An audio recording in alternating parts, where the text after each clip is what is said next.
Jeans மடிச்சு வச்சிருக்கேன் பாரு சூட்கேஸ்க்குள்ள.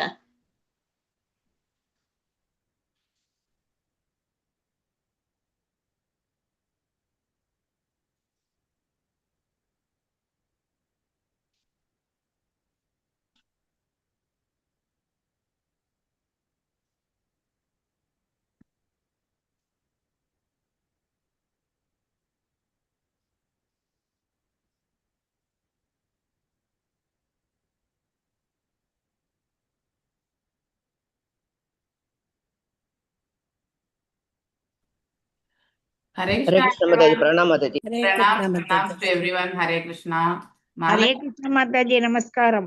Namaskaram. எங்க மல்லிகா மாதாஜி டீச்சர்ஸ் எல்லாம் எங்க Hare போனாங்க? Krishna Mataji. Hare Krishna Mataji. Hare Krishna Mataji, வாழ்வு மலர்ந்தோம் Mataji. Same to you Mataji. எங்க டீச்சர்ஸ் எல்லாம் காணோம்? வேற ஆர்தி மீட்டிங் போயிட்டாங்களா? சாயங்காலம் தான் சொன்னீங்க. Hare Krishna. Hare Krishna.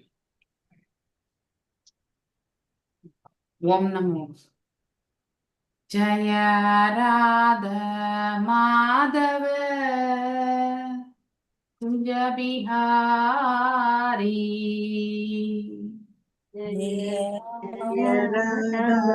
Madhava Kunja Bihari. ஜய ராத Madhava குஞ்ச Bihari Radha Madhava Kunja Bihari. ஜய கோபிஜன Vallabha கிரிவரதாரி Gopijana Vallabha Girivaradari. Girivaradari. ஜய கோபிஜன Vallabha கிரிவரதாரி Gopijana Vallabha Giridharadari. யசோதநந்தன பிரஜன Ranjana யசோதநந்தன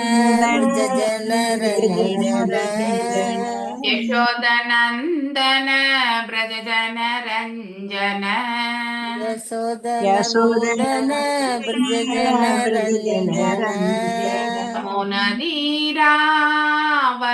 முனதீராவனச்சாரி Yamunadiravanachari யமுனதீராவனச்சாரி Yamunadiravanachari ஜய ராத மாதவ குஞ்ச பிஹாரி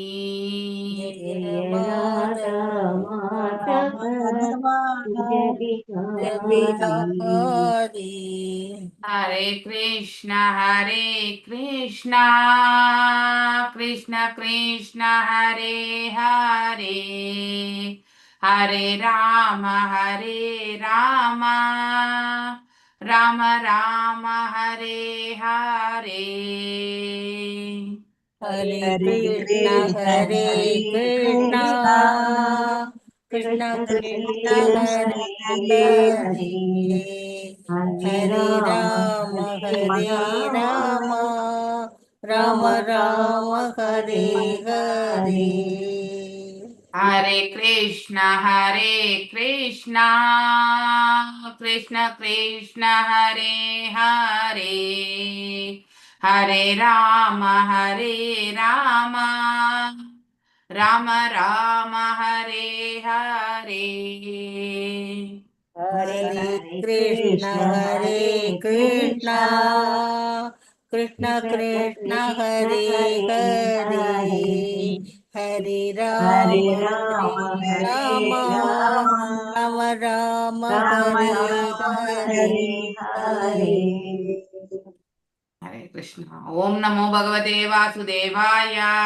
ஓம் நமோ ஓம் நமோ பகவதே பகவதே வாசுதேவாய. வாசுதேவாய. ஓம் நமோ பகவதே வாசுதேவாய. ஓம் நமோ பகவதே வாசுதேவாய.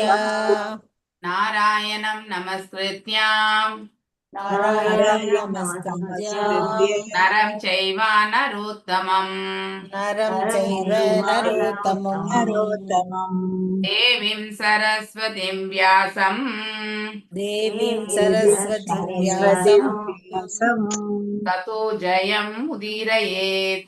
ததோ ததோ ஜயம் ஜெயம் உதீரயேத். உதீரயேத். நஷ்டப்ராயேஷு ஆபத்ரேஷு நஷ்டப்ராயேஷு அபத்ரேஷு நித்யாம் பாகவத சேவையாம் நித்யம் பாகவத சேவையா பகவத்ய உத்தம ஸ்லோகே பகவத்ய உத்தம ஸ்லோகே பக்திர் பவதி நைஸ்திகே. பக்திர் பவதி நைஸ்திகி. நாம் இப்போ 12வது அத்தியாயம். நேத்து முன்னுரை மட்டும் படிச்சோம் இல்லையா? ஒரு வாட்டி அத ஆமா ஆமா ஆமா. இந்த சம்மரியில ஏதாவது டவுட்ஸ் இருக்கா உங்களுக்கு? இல்ல மாதாஜி, கடவுளை வந்து 3 இதுல உணர்றோம் படிச்சோம். ஓகே, அப்ப வந்து 9 முறை 9 நவவித பக்திஸ் இல்லையா? சோ இந்த பரமாத்மா, ஸ்லோகம் அருவ பிரம்மன், பரமாத்மா மற்றும் கடவுள் இல்லையா? அதாவது பகவான் இல்லையா? அந்த 3 வித நிலைகள்ல பகவானை வந்து நாம உணர்கின்றோம். அதாவது ஆற்றலை கொண்ட நபர், அதாவது பார்ஷியலா நமக்கு நம்மளால உணர்றது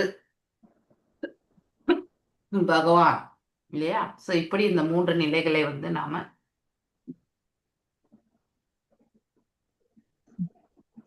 இப்போ இதுல எத்தனை ஸ்லோகங்கள் இருக்கு? இதுலயுமே வந்து 16 ஸ்லோகங்கள் தான் இருக்கு. ஓகே, இந்த அத்தியாயத்துல முதல் 4 ஸ்லோகங்கள் வந்து மன்னர் ரகுகணன் வந்து ஜடபாரதருக்கு நன்றிகளை தெரிவிக்கிறார். ஏன்னா போன அத்தியாயத்துல வந்து ரகுகணனுக்கு வந்து ஜடபாரதர் வந்து அதாவது போதனைகள் இல்லையா கொடுத்தார் இல்லையா? ஒரு குரு என்ற ஸ்தானத்திலிருந்து அவருக்கு ஞானத்தை கொடுத்தார். அதற்காக ரகுகணன் வந்து நன்றிகளை சொல்றார் இந்த முதல் 4 ஸ்லோகங்கள். மேலும் அவர் வந்து கேள்விகள் கேட்கிறார். இந்த 4 ஸ்லோகத்துல வந்து அவர்கிட்ட அதாவது என்ன சொல்லுவாங்க, இன்க்விஸ்டிக்கா கேட்கறது அப்படின்னா ஜிக்னாசு பண்றார். ஆக்சுவலி முதல் ஸ்லோகம் அவர் வந்து மரியாதைகளை செலுத்துறது. 2வது வந்து அவர் சொல்றார் அவரை பத்தி. 2வது ஸ்லோகம் எனக்கு அதாவது ஆணவம் எனக்கூடிய அந்த இது வந்து என்னுடைய கண்களை வந்து மறைத்து விட்டது. ஆனா உங்களுடைய அமைதியான வார்த்தைகள் வந்து எப்படின்னா ஒரு தெள்ள தெளிவாக ஓடக்கூடிய நீர் ஓட்டம் போன்று இல்லையா? மேலும் ஒரு அமுதத்தை போன்று, ஒரு மருந்தை போன்று எனக்கு இருந்தது அப்படின்னு சொல்லிட்டு விவரிக்கிறார். அதாவது போன அத்தியாயத்துல அவர் எப்படிப்பட்ட ஞானத்தை அவர் பெற்றார் என்பதை கொண்டு மன்னர் ரகுகணன் வந்து இவ்வாறு வந்து தன்னுடைய சமர்ப்பணத்தை வந்து யார்கிட்ட வந்து சொல்றார்? நன்றிகளை தெரிவிக்கிறார், பரதர்கிட்ட தெரிவிக்கிறார். 3 நாளும் வந்து நீ எனக்கு மேலும் வந்து இன்னும் டீப்பா நீங்க எனக்கு வந்து உபதேசிக்கணும் அப்படிங்கிற ஒரு வேண்டுகோளையுமே அவருடைய திருவடிகள்ல வைக்கிறார். ஓகே, இது 3 நாள். அடுத்து 5லிருந்து 10 ஜடபாரதர் வந்து இந்த பௌதீக இயற்கையினுடைய அதாவது நித்தியமற்ற தன்மை அப்படின்னா என்ன அர்த்தம்? தற்காலிக தன்மையை பற்றி எடுத்துரைக்க வரார். ஸோ அதை கவர் பண்றது தான் 5வது ஸ்லோகத்துல இருந்து 10வது ஸ்லோகம் வரைக்கும். இந்த பிரபஞ்சத்துல வந்து everything is a transformation of earth. எர்த்துனாலே என்னது? ஜடம் தான். பூமி என்றாலே ஜடம் இல்லையா? அதுல வந்து ஸோ பகவானுடைய சொரூபத்துல எல்லா இடத்துலயும் அவர் இருக்கார். அந்த நிலையில வந்து பரமாத்மா வந்து இருக்கிறத பத்தி நாம பரமாத்மா இருக்கிறதுனால தான் அதெல்லாம் நிலை பெற்றிருக்கிறது இல்லையா? இப்போ ஒரு மலை இருக்கிறது என்றாலும் அதுலயுமே வந்து பகவான் வந்து அவருடைய ஸ்வரூபம் இருக்கிறது இல்லையா? ஸோ அந்த மாதிரி எல்லா இடங்களிலுமே அவர் வியாபித்திருக்கிறார். இங்கதான் இருக்காரு, இங்கதான் இல்லைன்னு கிடையாது இல்லையா? ஆனா இந்த மாயையால நம்ம என்ன பண்றோம்? அவன் வந்து மன்னர் ரகுகணன் நினைக்கிறார் நான் அரசன் என்று நினைத்து விட்டேன். ஸோ அதாவது நீ வந்து அப்படி நினைத்தாய், அதாவது ஒரு ஃபால்ஸ் ப்ரைடு இல்லையா, அகம்பாவத்தால் வந்து நான் மன்னன் அப்படிங்கிறது, மன்னன் என்பது ஒரு பதவி இல்லையா. ஸோ அந்த ஆத்மாவே வந்து மன்னன் கிடையாது இல்லையா. அந்த பதவிக்கு நீ வந்து தகுதியானவனாக இருந்ததால உனக்கு அந்த வாய்ப்பு வந்து இறைவனுடைய கிருபையால வழங்கப்படுகிறது. யாருக்குமே அதுதான். ஸோ ஒரு நல்ல பதவி வந்து கிடைக்கிறது, ஒரு நல்ல ஒரு செயல்கள்ல அவங்க வந்து ஈடுபடுறாங்க அப்படின்னாக்கா ஆட்டோமேட்டிக்கலி வந்து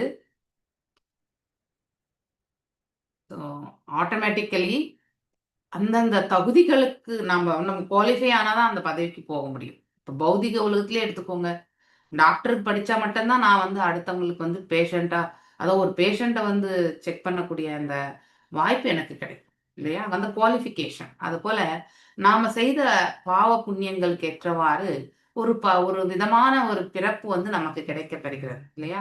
புண்ணியங்கள் அதிகமாக செய்தால் நல்ல செல்வந்தர் வீட்டிலேயோ இல்ல ஞானம் கலந்த வீட்டிலேயோ நமக்கு வந்து பிறவி என்பது ஏற்படுகிறது.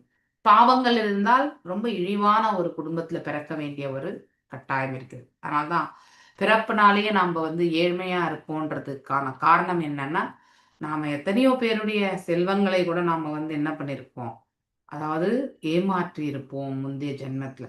அதனால்தான் இந்த ஜென்மத்துல நமக்கு பொருள் என்பதே இல்லாத ஒரு நிலை வந்து நம்ம பெற்றிருக்கிறோம். இறைவன் கொடுக்கல, அது நாம வந்து கொடுத்திருக்கக்கூடிய அதாவது பேஸ் இல்லையா. ஸோ ஆல்ரெடி நான் என்ன பண்ணியிருந்தேனோ அந்த கர்மங்களுடைய பலன்கள் தான் எனக்கு இந்த ஜென்மத்துல நான் அனுபவிக்க போறேன். பிராரப்தம் பிராரப்தம் இல்லையா. இத்தனை நாள் பிராரப்த நிலையில இருந்துச்சு, அதாவது அன்மேனிஃபெஸ்டட் ஃபார்ம் இல்லையா, தோன்றாத நிலையில இருந்துச்சு. இப்ப இந்த பிறவி வந்த பிறகு எனக்கு அது நான் ஏழ்மையில பிறக்கணுன்றது வந்து என்னுடைய விதியானால், அந்த விதியை நிர்ணயிக்கக்கூடியது எது, ஃபேக்டர்ஸ் எல்லாம் எது, நான் செய்திருக்கக்கூடிய கர்ம பலன் முந்தைய ஜென்மங்கள்ல. மேலும் மரணிக்கும் பொழுது நான் எப்படிப்பட்ட மனபாவத்தோடு பிறந்தனோ மறைந்தோனோ அந்த பாவத்தினுடைய பாதிப்புமே வந்து நம்ம கிட்ட இருக்கும்.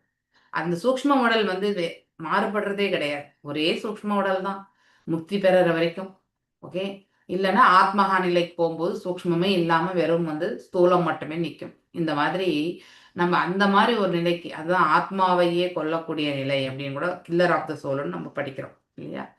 ஸோ அந்த நிலைக்கு போகும்பொழுது ஆத்மா மேன்மை உருவதற்கான ஒரு வாய்ப்பையே நம்ம ஏற்படுத்தி கொடுக்கறதில்ல. எந்த அளவுக்கு நம்ம அடர்ந்த அஜ்ஞானத்துல இருந்து செயல்படுறோமோ அந்த அளவுக்கு வந்து நாம பாவங்களை தான் நிறைய செயல்படுவோம். அதனால அஜ்ஞானம் என்பது நமக்கு எக்ஸ்கியூஸே கிடையாது.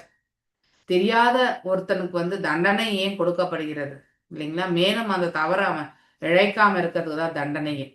அங்கேயே ஸ்டாப் பண்ணான்னா அவன் அட்லீஸ்ட் பெரிய தண்டனையிலேருந்து அவன் தப்பிப்பான். This is first point. ரெண்டாவது பாயிண்ட் வந்து அதாவது அவன் செய்த அந்த கர்மத்தை பலனை அவன் அனுபவித்து தீரதான் அவன் இல்லையா. தண்டனை ஒரு புறம் இருந்தாலும் அவன் ஆற்றிய அந்த கர்மத்தினுடைய பலனை வேற யாருமே வந்து தீர்க்க முடியாது, அவனே தான் தீர்க்க வேண்டும். அதனால அதற்காகவும் அவன் மீண்டும் இந்த இடத்துல பிறவி எடுக்கணும் இல்லையா. இப்ப தெரியறதா நாம எல்லாருமே கஷ்டப்படுறது யாரானாலுமே, நாம கஷ்டப்படுறோம்னா அது நம்முடைய செயல்களுடைய பலன்களாகத்தான். ஸோ இதை நாம புரிஞ்சுண்டா இறைவனை நாம நிந்திக்கவே மாட்டோம். அப்ப நாம இறைவனுக்கு எவ்வளவு, அதாவது பாத்தீங்கன்னாக்கா அவருக்கு நிறைய பொறுப்பு இறைவனுக்கு இல்லையா. நம்மள எந்த வீட்டுல நம்முடைய கர்மங்களுக்கு ஒத்த இருக்கக்கூடிய ஒரு வீட்டுல நாம பிறவி எடுக்கணும்னா பகவான் எப்படி அந்த பர்மிடேஷன் காம்பினேஷன் எல்லாம் போடுவான்றது இல்லையா. ஸோ அதெல்லாம் வந்து நம்ம இட்ஸ் நாட் ஈஸி.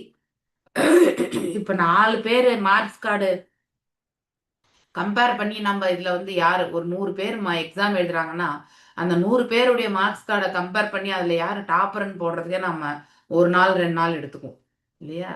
ஆனா இந்த எண்ணற்ற அன்லிமிட்டெட் ஜீவாஸ் ஆர் தேர் இல்லையா. ஏகபாதம் 3 பாதம், 3 பாதத்துல இதை விட 3 மடங்கு இல்லையா. ஸோ அப்படி இந்த 3 மடங்கு இருக்கக்கூடிய அந்த இடத்துல நிறைய ஜீவராசிகள் இருக்காங்க, நித்திய முக்தர்களா இருக்காங்க. ஆனா இந்த ஏக்கபாதத்துல இருக்கிறவங்க எல்லாம் என்னது? நித்திய பத்தர்கள் இல்லையா? கட்டுண்டன நிலையில இருக்கிறவங்க எல்லாருமே நித்திய பத்தர்கள் தான். நாம் எல்லாருமே நித்திய பத்தர்கள் தான். அறியாமையால் தான் நாம் இந்த இடத்துக்கு வரோம்.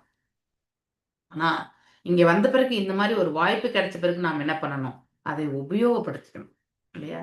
ஸோ அதை உபயோகப்படுத்திக்காம மீண்டும் மீண்டும் தவறு செய்யக்கூடிய அந்த வாய்ப்புகளை நம்ம ஏற்படுத்தி பாவச் செயல்களில் வந்து உழலணும்னு நினைக்கக்கூடாது.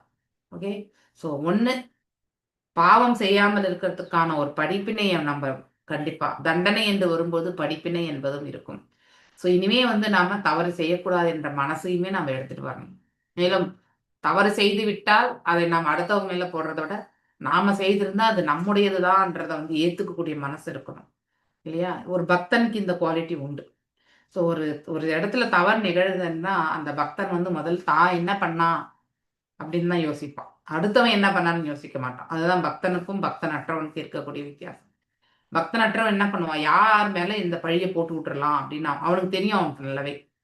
ஸோ பக்தர்களுக்கு தெரியும் தான் தவறு செய்தோன்னு. ஆனா எந்த இடத்துல தவறு செய்தோன்றத வந்து யோசிப்பாங்க. இவங்க அதெல்லாம் யோசிக்கவே மாட்டாங்க.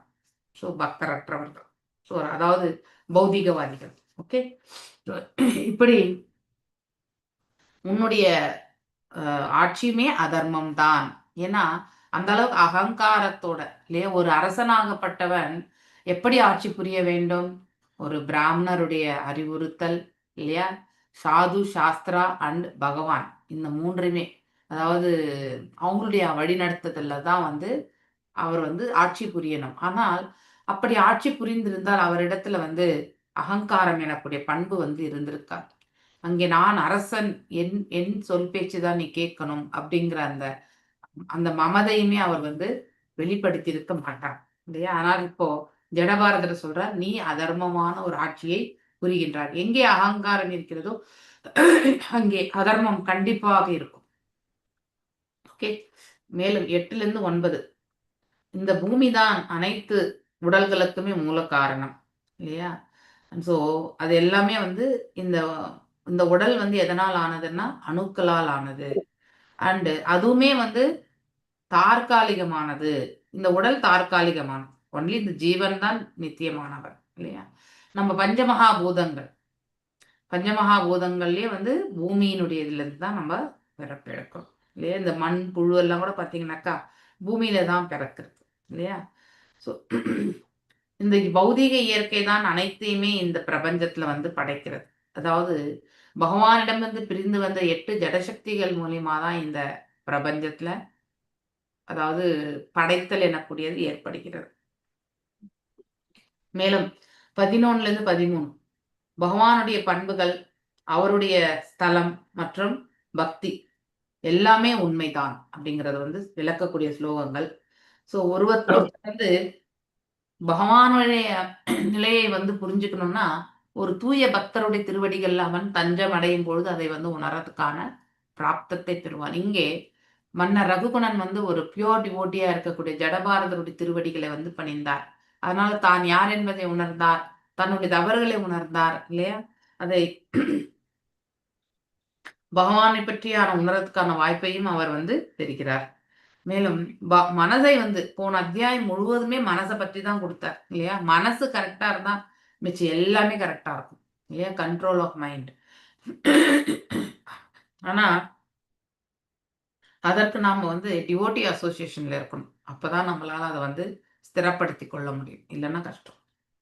மேலும் 14லிருந்து 16 வந்து ஜடபாரதர் தன்னுடைய வரலாறை பற்றி எடுத்துரைக்கிறார். தான் யார் என்பதை சொல்றார் ஆக்சுவலி. ஓகே, அதாவது முந்தைய இதுல வந்து பரத மகாராஜாவா இருந்து அடுத்து வந்து மானாக பிறந்து இப்போ வந்து ஜடபாரதரா வந்திருக்கார் அப்படிங்கிறதுமே சொல்றார். So power of devotee association and Krishna கதா, இதுதான் ஃபலஸ்ருத். ஓகே, ஏதாவது டவுட் இருக்கா? ஹரே கிருஷ்ணா. ரகுகண உவாச்ச நமோ நமः காரண விக்ராய ஸ்வரூப துச்சீர்தத விக்ராய நமோ அவதூதத்வஜ பந்துலிங்க நிகூட நித்யானுபாவயுபியம். எஸ் புஷ்ப மாதாஜி வாசிங்க. அடுத்து பத்மா மாதாஜி வாசிங்க. हरे कृष्ण माताजी, हरे कृष्ण माताजी। ஹரே கிருஷ்ணா. रघुगण उवाच नमो नमः कारण विग्रहाय स्वरूप तुष्टीकृत विग्रहाय नमो वधूदद्विज बन्धुरिङ्ग निगूढ नित्यानुभवाय तुभ्यम्। ரகுகண வாச்ச, மன்னர் ரகுகணன் கூறினார், நம எனது மரியாதைக்குரிய வந்தனங்கள், நம வந்தனங்கள். காரண விக்கிரகாய, காரணங்களுக்கு எல்லாம் மூல காரணமான பரமபுருஷரிடமிருந்து உடல் பெற்றிருக்கும் ஒருவருக்கு, சொரூப துச்சீகிருத விக்கிரகாய, தனது உண்மை வடிவத்தினை வெளிப்படுத்தியதன் மூலம் சாஸ்திரங்களில் உள்ள முரண்பாடுகள் அனைத்தையும் முற்றிலும் நீக்கியவர்.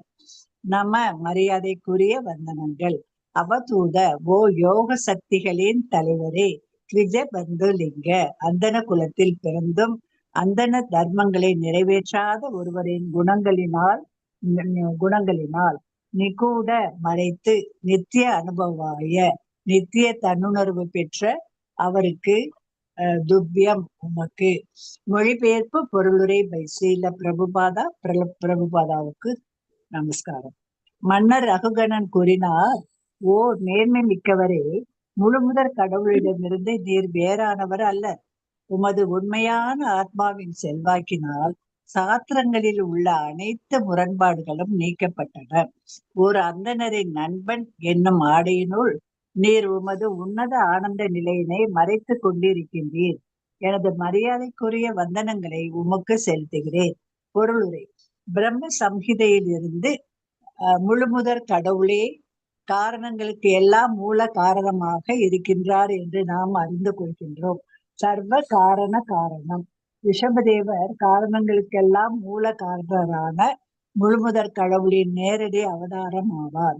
அவர் மைந்தனும் இப்போது அந்தன பரதராக நடித்து கொண்டிருப்பவருமான பரத மன்னர். ஹரே கிருஷ்ணா. பரத மன்னர் காரணங்களுக்கெல்லாம் மூல காரணமாக விளங்குபவரிடம் இருந்து, ஹரே கிருஷ்ண மாதாஜி, விளங்குபவரிடமிருந்து தனது உடலை பெற்றிருக்கின்றார். ஆகையினால் அவர் காரண விக்கிரகாயா என்று அழைக்கப்படுகின்றார். ஹரே கிருஷ்ண மாதாஜி. தேங்க்யூ மாதாஜி. ஹரே கிருஷ்ண. ज्वरामायर्दश्य यदा कदं सत् निगदा तत्तस्य यदा हिमाम्बः कुदेहमाना विदष्टदृष्टे ब्रह्मन् वसस्ते अमृतम् औषधं मे. ஹரே கிருஷ்ண மாதாஜி.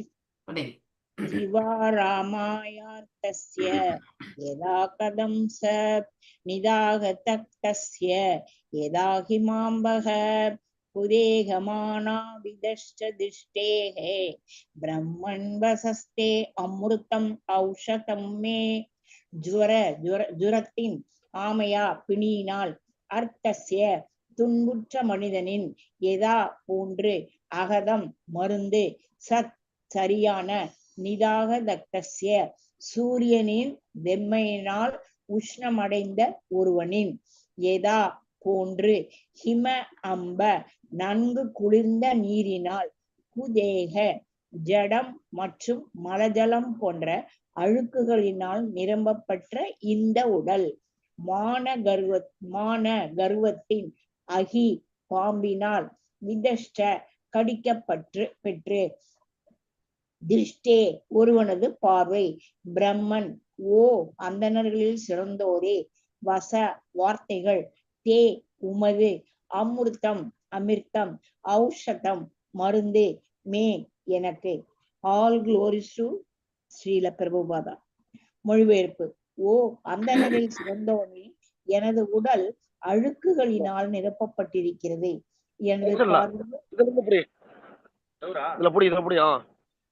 ஹரே கிருஷ்ணா. அன்மியூட் பண்ணாதீங்கோ. ஹரே கிருஷ்ணா. ஓ அந்தணரில் சிறந்தோனே, எனது உடல் அழுக்குகளினால் நிரப்பப்பட்டிருக்கிறது. எனது பார்வையோ கர்வம் என்னும் பாம்பினால் கடிக்கப்பட்டிருக்கிறது. எனது உலகியல் கருத்துக்களினால் நான் பிணியுற்று இருக்கிறேன். இது போன்ற காய்ச்சலினால் பாதிக்கப்பட்டிருப்பவனுக்கு உமது அமிர்த உபதேசங்களே நன்மருந்தாகும். வெம்மை அடைந்துள்ள ஒருவருக்கு அவைதான் குளிர்ந்த நீராகும். பொருளுரை: கட்டுண்ட ஆத்மாவிற்கு உடல் முழுதும் அழுக்குகளே நிறைந்திருக்கின்றன. அவை எலும்பு, இரத்தம், மலஜலம் போன்றவையாகும்.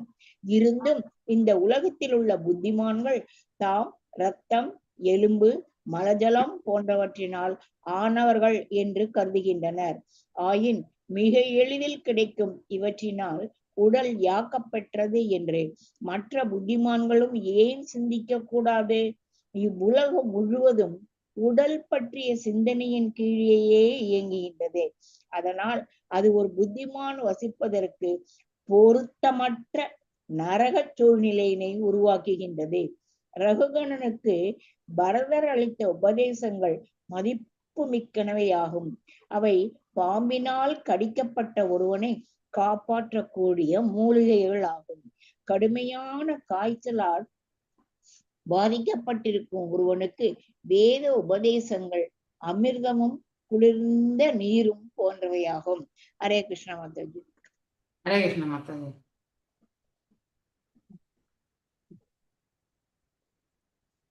கலாவதி மாதாஜி, அதுக்கப்புறம் பிரம்ம மாதாஜி. ஓகே. தஸ்மாத் பவந்தம் சம்ஸ்யார்த்தம் பக்ஷ்யாமி பஷ்சாத் அதுனா சுபோதம் அத்யாத்மயோக கிரதிதம் தவோக்தம் ஆக்யாஹி கௌதூலசேத சோமே. हरे कृष्ण माता जी। तस्मात् भवन्तं संशयार्थं प्रक्ष्यामि पश्चात् अधुना सुबोधम् अध्यात्मयोगकृतितं तवोक्तम् आख्याहि कौतूलसेदसोमे. तस्मात् ஆகையினால் பவந்தம் உமக்கு மம எனது சம்யை அர்த்தம் எனக்கு இன்னும் தெளிவாக பொருள் பிரக்ஷ்யாமி நான் முன் வைப்பேன் பஷ்சாத் அதன் பிறகு அதுனா இப்பொழுது போதம் அதனால் தெளிவாக அறிந்து கொள்ள முடியும். அத்தியாத்ம யோகா தன்னுணர்வு பெறுவதற்கான உயர்ந்த யோக உபதேசம். பிரதிதம் தொகுக்கப்பட்ட தவ உமது பேச்சு ஆக்கியாகி மீண்டும் விளக்கி அருள்வீராக. கௌதூகல சேதச இக்கூற்றுகளின் உட்பொருளை அறிந்து கொள்ளும் ஆர்வமுடைய மனமுடையோர் மே எனக்கு. மொழிபெயர்ப்பு: ஒரு குறிப்பிட்ட பொருளை பற்றி எனக்கு எப்படிப்பட்ட ஐயங்கள் இருந்த போதிலும் அவற்றை பின்னர் உம்மிடம் தெளிவாக்கி கொள்கிறேன். அதற்கிடையே தன்னுணர்வு பெறுவதற்கு நீர் எனக்கு உபதேசித்த யோக உபதேசங்களின் உட்பொருளை புரிந்து கொள்வது மிகவும் கடினமாக இருக்கிறது. அருள் கூர்ந்து என்னால் புரிந்து கொள்ள முடியும். அவற்றை மீண்டும் எளிமையாக விளக்குவீராக. அப்போதுதான் என்னால் புரிந்து கொள்ள முடியும். எனது மனம் அறியும் தாகமுடையதாக இருக்கிறது. இதனை நான் தெளிவாக புரிந்து கொள்ள விரும்புகிறேன். பொருளுரை: வேத இலக்கியம் பின்வருமாறு உபதேசிக்கிறது. தஸ்மாத் குரும் பிரத்யேத ஜிஞ்ஞாசு ஸ்ரேய உத்தமம். உன்னத அறிவியலை ஆழமாக அறிந்து கொள்வதற்கு புத்திமான் பேராவலுடையவனாக ஆழமாக தெரிந்து கொள்வதற்கு புத்திமான் பேராவலுடையவனாக இருக்கிறான். அதனால் ஒருவன் கண்டிப்பாக குருவை அடைதல் வேண்டும். மன்னர் ரகுகணனுக்கு பரதர் எல்லாவற்றையும் விளக்கமாக எடுத்துரைத்திருந்த போதிலும் அவற்றை தெளிவாக புரிந்து கொள்வதற்கு அவரது புத்தி நிறைவுடையதாக இல்லை என்று தெரிகிறது. அதனால் அவர் மீண்டும் விளக்கும்படி வேண்டுகிறார். பகவத்கீதை 4.34 தஸ்மித்தி பிரணிபாதேன பிரஸ்னேன சேவையா என்று கூறுகிறது. ஒரு சீடன் தனது குருவை அடைந்து அவரை முற்றிலும் சரணடைய வேண்டும். பிரணிபாதேன அவன் அவரது உபதேசங்களை புரிந்து கொள்ளும் பொருட்டு அவரை நிறைய கேள்விகள் கேட்க வேண்டும். அதாவது பரிப்பிரஸ்னேன, ஒருவன் குருவை சரணடைந்தால் மட்டும் போதாது, அத்தோடு அவருக்கு அன்பு தொண்டும் அதாவது சேவையா ஆற்ற வேண்டும். அப்போதுதான் குரு தனது சீடனிடம் மனம் மகிழ்ந்து அவனுக்கு உன்னத பொருள் பற்றி மிக தெளிவாக விளக்குவார். வேத உபதேசங்களை ஆர்வமாக கற்க விரும்பும் ஒருவன் தனது ஆன்மீக குருவிற்கு முன் போட்டி மனப்பான்மையின்மனை தவிர்த்தல் வேண்டும். ஹரே கிருஷ்ணா மாதாஜி. தேங்க்யூ மாதாஜி. தேங்க்யூ மாதாஜி. யத் ஆஹ யோகேஸ்வர திருஷ்யமானம் கிரியாபலம் சத்வியவஹார மூலம் நாஹி அஞ்சசா தத்வ விமர்சனாய பவானமுஷ்மின் பிரமதே மனோமே. Yes Prema Mataji was. யத் ஆஹ யோகேஸ்வர திருஷ்யமானம் கிரியாபலம் சத் விவகார மூலம் நகி அஞ்சசா தத்வ விமர்சனாய பவான் ஆமுஷ்யமின் பிரமிதே மனோமே. யத் அது, ஆக கூறப்பட்டது, யோக ஈஸ்வர யோக ஈஸ்வரனே, திருஷ்யமானம் மிக தெளிவாக தெரிகிறது, கிரியா பலம் பல உடலெங்கும் அலைவதினால் உண்டாகும் விளைவு, சிரம உணர்வு, சத்து வெளிப்படுதல், விவகார மூலம் அவரது அடிப்படை மரபு மட்டுமே, ந இல்லை, ஹி உறுதியாக, அஞ்சசா தெய்வமாக உள்ளது உண்மையாக, தத்துவ விமர்சனாய கலந்து உரையாடுவதனால் உண்மையாக புரிந்து கொள்வதற்கு, பிரமதே குழப்பமடைகிறது, மனம் இமே எனது. மொழிபெயர்ப்பு பொருளுரை. ஸ்ரீல பிரபுபாதாக்கு ஜெய். ஓ யோகேஸ்வரனே, உடல் இங்கும் அங்கும் அலைவதினால் உண்டாகும் சிரமமானது நேரடி உணர்வினால் போற்றப்படுகிறது என்று கூறியிருக்கின்றீர். ஆனால் உண்மையில் சிரமம் என்பது கிடையாது, அது மேலோட்டமாக வெளிப்படுவதாகும். இது போன்ற கேள்வி பதில்களினால் முழு மெய்ப்பொருளை பற்றிய முடிவிற்கு ஒருவரும் வர முடியாது. உமது இக்கூற்றினால் எனது மனம் சிறிது குழப்பமடைந்திருக்கிறது. பொருளுரை. உடற்கருத்து பற்றிய மேலோட்டமான பதில்கள் முழு மெய்ப்பொருள் பற்றிய அறிவினை உருவாக்குவதில்லை. முழு மெய்ப்பொருள் பற்றிய அறிவானது உடலின் இன்ப துன்பங்களை அறிவதிலிருந்து வேறுபாடுடைய ஒன்றாகும். பகவத்கீதையில் பகவான் கிருஷ்ணர் அர்ஜுனனிடம் உடல் சம்பந்தமாக அனுபவிக்கப்படும் இன்ப துன்பங்கள் தற்காலிகமானவை, அவை வந்து போகும் தன்மையுடையன என்கிறார். இவற்றினால் ஒருவன் வருந்தக்கூடாது, இவற்றை தாங்கிக் கொண்டு ஆன்மீக உணர்வினை தொடர வேண்டும். ஹரே கிருஷ்ண மாதாஜி. தேங்க்யூ. தேங்க்யூ மாதாஜி. ஓம் அஜ்ஞானதிமிராந்தஸ்ய ஞானாஞ்சனய ஷலாகய சக்ஷுருன்மிலிதம் யேன தஸ்மை ஸ்ரீ குரவே நமः. ஸ்ரீ சைதன்ய மனோபீஷ்டம் ஸ்தாபிதம் யேன பூதலே ஸ்வயம் ரூபா கதாமய்யம் ததாதி ஸ்வபதாண்டிகம். हे कृष्णा करुणा सिंधु दीन बंधु जगत्पते गोपेशा गोपिका कांता राधकांता नमस्तुते. तप्त कांचन गौरांगी राधे वृंदावनेश्वरी ऋषभानुसुते देवी प्रणमामि हरिप्रिये. वाञ्छकल्पतरुभ्यश्च कृपा सिन्धुभ्य एव च पतितानां पावनेभ्यो वैष्णवेभ्यो नमो नमः. नमो ओं विष्णुपादाय कृष्णप्रेष्ठाय भूतले श्रीमती भक्ति वेदांत स्वामिनि दिनामिनि. नमस्ते सारस्वते देवे गौरवाणी प्रचारिणे निर्विशेष शून्यवादे पाश्चात्य देशधारिणे. जय श्री कृष्ण चैतन्य प्रभु नित्यानंद श्री अद्वैत गदाधारा श्रीवासादि गौर भक्त वृंदा. हरे कृष्णा कृष्णा कृष्णा हरे हरे, हरे राम राम राम हरे हरे. हरे कृष्णा कृष्णा कृष्णा हरे हरे, हरे राम राम राम हरे हरे. हरे कृष्णा कृष्णा कृष्णा हरे हरे, हरे राम राम राम हरे हरे. மூகம் கரோதி வாசாலம் பக்வம் லங்காய தேகிரிம் யத் கிருபாதம் அஹம் வந்தே பரமானந்த மாதவம் ஸ்ரீ கிருஷ்ண சைத்தன்ய ஈஸ்வரம்.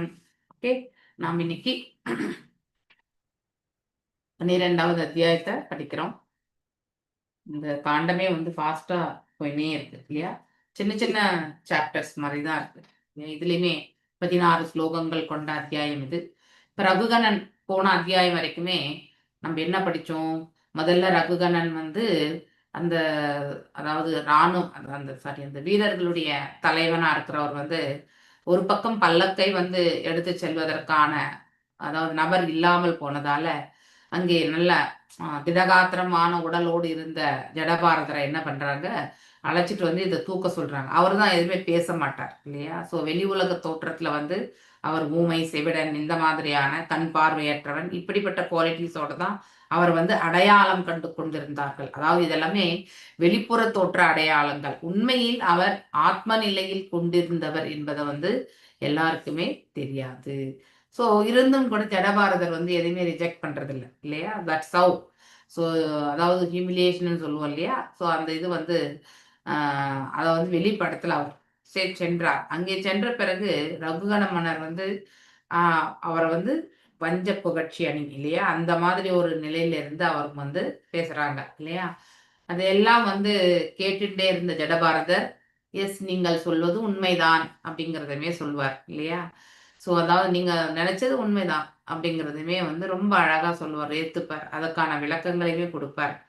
அவர் வந்து தன்னுடைய நிலையை வந்து அதாவது எவ்வளவு சிம்பிளான ஒரு வாழ்க்கை என்பதை வந்து நித்தியமானவன், அதாவது நீ ஒரு அதாவது நீ உனக்கு வயதிகமாயிடுது, உன்னால வந்து இந்த பல்லக்க தூக்க முடியல இல்லையா, நீ அப்படிலாம் வந்து ஏளனம் செய்ததால உடனே அந்த கேள்விகள் எல்லாம் கேட்டுக்கொண்ட ஜடபாரதர், எஸ் கரெக்ட் இல்லையா, என் உடலுக்கு வயதானது சரி, உடல் ஆத்மாவுக்கு வயதானது தான் இல்லையா, ஆத்மா எத்தனை ஜென்மங்கள் வேணாலும் எடுத்திருக்கும் இல்லையா, ஆனா இந்த காலகட்டத்துல வந்து இந்த உடலோட நான் வந்து இருக்கேன் அப்படிங்கிறது எல்லாமே ஆத்ம தத்துவத்தை பத்தி எடுத்துரைக்கிறார். மேலும் பக்தி தொண்டை பற்றியுமே வந்து அவர் வந்து இன்னும் வரக்கூடிய அந்த ஸ்லோகங்கள்ல வந்து சொல்லதான் போறார் ஆக்சுவலி. ஸோ இப்போ இந்த மேலோட்டமா அவருக்கு கிடைத்த அந்த மனதனுடைய தன்மைகளை பற்றி போன அத்தியாயத்துல படிச்சாங்க இல்லையா? ஸோ அந்த ஒரு மேலோட்டமான ஒரு கருத்துக்களை வச்சு அவரால் முழுவதுமாக எல்லாமே வந்து புரிஞ்சுக்கக்கூடிய அந்த நிலையில இல்லை. அதனால இந்த அத்தியாயத்துல வந்து இருவருக்கும் இடையிலே வந்து ஒரு சமவாதமாக வந்து எடுத்து செல்லப்படுகிறது. ஸோ இப்போ மன்னர் ரகுகணன் வந்து பேசுவார் ஆக்சுவலி. ஓகே, ரகுகண உவாச்ச நமோ நமக, அதாவது நம்ம please accept my humble obeisances அப்படின்னு சொல்லுவோம் இல்லையா, PAMHO இல்லையா, please accept my humble obeisances and the lotus feet இல்லையா. ஸோ பகவான் அதாவது ரகுகணன் வந்து ஜடபாரதனுடைய திருவடிகள்ல வந்து நமஸ்காரங்களை தெரிவிக்கிறார். மேலும் காரண விக்ராய ஸ்வரூப தீச்ருதித விக்ராய, அதாவது முழுமுதற் கடவுளிருந்து நீர் பேணானவள் அல்ல, உமது உண்மையான ஆத்மாவின் செல்வாக்கினால் சாத்திரங்களில் அனைத்து முரண்பாடுகளும் நீக்கப்பட்டன இல்லையா. இவருக்கு இருந்த டவுட்ஸ் ஓரளவுக்கு வந்து அது நீங்கி இருக்குன்றத வந்து அவர் ஒத்துக்கிறார் அந்த இடத்துல. ஓகே, அவருக்கு கண்டிப்பா ஒரு பௌதிகவாதியா நிலையில இருந்து ஒரு சிறிய அளவு பக்தி பண்றவங்களுக்கு வந்து அவ்வளவு பக்குவம் வராது. ஆனாலுமே இப்போ வந்து பக்திக்கு முதன்மை ஸ்தானம் கொடுத்து நம்முடைய அன்றாட வேலைகளை நாம வந்து ஆற்றினால் நம்முடைய செயல்கள் எல்லாமே வந்து அதாவது பூரணத்துவத்தை பெறும். அதுதான் ரொம்ப முக்கியமே. பூரணம் முழுமை அடையாம எந்த ஒரு செயலுமே வீணானதுதான். ஏன்னா அதனுடைய இன்கம்ப்ளீஷ் ஒர்க்னால என்ன ஆகும், ஒண்ணு நாம அதாவது ஒண்ணு வந்து நம்ம அந்த முழுமை பெறாத இருக்கும் பொழுது நாம் என்ன பண்ணுவோம், நம்ம செய்யக்கூடிய செயல்கள்ல வந்து இன்னும் அதாவது பாவ புண்ணியங்கள் எல்லாமே வந்து சேரும். ஏன்னா நம்முடைய நோக்கம் வந்து தூய்மையாக இருக்காது இல்லையா. சில சமயத்துல சுயநலமா செயல்படும், சில சமயத்துல பொதுநலமா செயல்படும், சில சமயத்துல வந்து குரோதமாக செயல்படும் இல்லையா, சில சமயத்துல ரிவெஞ்சஸா செயல்படும் இல்லையா. வாழ்க்கையில வந்து நம்ம ரிவெஞ்ச் மற்றும் நம்ம என்னைக்குமே செய்யக்கூடாது. அது மாதிரியான மோசமான ஒரு செயல் எதுவுமே கிடையாது. ஏன்னா அந்த காலகட்டங்கள்ல அதை நமக்கு ரிவெஞ்ச் வந்து ஒரு கிரேட் இதுவா நமக்கு தெரியும். ஆனா பிற்காலத்துல நாம் அதனுடைய விளைவுகளை எல்லாம் சந்திக்க போறோம்ன்றத உணர்ந்தா யாருமே அந்த தவறு என்பது இழைக்க மாட்டாங்க. இங்கே உமது உண்மையான ஆன்மாவின் செல்வாக்கினால், அதாவது யாருடைய ஆன்மாவின் செல்வாக்கினால, அதாவது ஜடபாரதருடைய ஆன்மா இல்லையா, அப்படின்னா ஆஸ் ஏ லிவிங் என்டிட்டி, அவருடைய உணர்வு இல்லையா, கான்சியஸ்னஸ், சாத்திரங்களில் உள்ள அனைத்து முரண்பாடுகளும் நீங்கியது. அப்படின்னா சாத்திரங்கள்ல விளக்கப்படாதது எல்லாமே இந்த இடத்துல விளக்கப்பட்டதா சொல்லப்படுகிறது. ஓர் அந்தணரின் நண்பன் என்னும் ஆடையினுள் நீர், எல்லாம் த்விஜபந்துவா இருக்கார். வெளிப்புற தோட்டத்துல பார்க்கறதுக்கு த்விஜபந்து, உள்ளுக்குள்ள ஒரு வைஷ்ணவா. யாரு? ஜடபாரதர். ஓகே, வெளித்தோற்றத்தை கொண்டு நாம் ஒருத்தரை வந்து எடை போடவே கூடாது. ஸோ இது வந்து நமக்கு ஒரு படிப்பினை. நீர் உமது உன்னத ஆனந்த நிலையை மறைத்து கொண்டிருக்கிறீர் அப்படின்னு சொல்றாரு. ஆக்சுவலி எஸ், உங்களோட தெய்வீகமான நிலையை நீங்க வெளிப்படத்துல வெறுமனே நீங்க, அதாவது ஒரு சாதாரண ஒரு தத்துவத்தை உணர்ந்த ஞானி எவ்வாறு அதாவது தன்னுடைய காலத்தையும் நேரத்தையும் வந்து ஒதுக்குவாரோ அந்த அளவுக்கு தான் நீங்க அதாவது செயல்பட்டிருக்கீங்க அப்படின்னு சொல்றாரு. ஸோ மேலும் ஒரு அந்தனின் நண்பன் என்னும் ஆடையினுள், அந்த மாதிரி ஒரு போர்வையில தான் வந்து, ஏன்னா அவர் பூணூல் போட்டிருக்காரு, ஆனா அதுக்கான குவாலிஃபிகேஷன் எதுவுமே டெமான்ஸ்ட்ரேஷன் அவர் உடல்ல தெரியல. அதனால ஸோ இவர் வந்து த்விஜபந்துவா வந்து எல்லாருக்குமே வந்து தோன்றுகின்றார். மேலும் நீர் உமது உன்னத ஆனந்த நிலையினை மறைத்து கொண்டிருக்கிறீர் அப்படின்னா, அந்த சச்சிதானந்த நிலையை வந்து நீங்க மறைச்சு வச்சிருக்கீங்கன்னு சொல்லிட்டு அதாவது மன்னர் ரகுகணன் வந்து ஜடபாரதத்துல வந்து சொல்றார். எனது மரியாதைக்குரிய வணக்கங்களை உமக்கு உரித்தாகுக செலுத்துகிறேன் அப்படின்னு சொல்றார். ஸோ பிரம்ம சமீதையில முதல் கடவுள், அதாவது நம்ம ஈஸ்வர பரம கிருஷ்ண சச்சிதானந்த விக்கிரக அநாதிராதிர் கோவிந்த சர்வகாரண சர்வகாரண காரணம். ஸோ அனைத்து காரணங்களுக்கெல்லாம் மூல காரணமாக இருக்கிறது யாரு? அந்த பரம்பொருள் தான் இல்லையா அப்படிங்கறத வந்து இந்த இடத்துல நினைவு கூறுகின்றார். யாரு? மன்னர் ரகுகணன் ரிஷபதேவர். காரணங்களுக்கெல்லாம் மூல காரணமான முதற் கடவுளின் நேரடி அவதாரம், டைரக்ட். மேலும் அவர் மைந்தனும் இப்பொழுது அந்தன பரதராக நடித்துக் கொண்டிருப்பவருமான பரத மன்னர் காரணங்களுக்கெல்லாம் காரணமாக இல்லையா விளக்குபவரிடமிருந்து தனது உடலை பெற்றிருக்கின்றார். ஸோ இவருமே வந்து இந்த உடலை வந்து தக்க வச்சிருக்காரு இந்த இடத்துல. ஆகையினால் அவர் காரண விக்கிரகாயா என்று அழைக்கப்படுகிறார். அது அந்த ஒரு வார்த்தை வந்து பார்த்தீங்கன்னாக்கா இது காரண விக்கிராய, அதாவது செயலுக்கான ஒரு ரூபம் என்று சொல்லப்படுகிறது. நமக்கு எல்லாருக்குமே வந்து அந்த மாதிரி ரூபங்கள் தான் கிடைச்சிருக்கு இல்லையா. ஆனால் நாம நம்பிக்கை எதன் மீது வைத்திருக்கிறோமோ அதற்கான செயல்பாட்டுல நாம ஈடுபடுத்திக் கொள்வோம். ஸோ காரண விக்கிராய அப்படின்னாக்கா ஒரு செயலுக்கான காரணம், அதற்காக வந்து அவ்வாறு அவர் அழைக்கப்படுகின்றார். ஓகே, ஜ்வராமயா தஷ்ய யதா கதம் சத் நிததாதஸ்தஸ்ய யதா ஹிமாம்பஹ குஹேதமானா விதிஷ்ட திருஷ்டே பிரமன் வசஸ்தே அமிர்தம் ஔஷதம் மே. ஸோ இங்கே ரொம்ப அழகா வந்து சொல்லப்படுகிறது. எனது உடல் அழுக்கினாலும் நிரப்பப்பட்டிருக்கிறது. எனது பார்வையோ கர்ப்பம் என்னும் பாம்பினால் கடிக்கப்பட்டிருக்கு.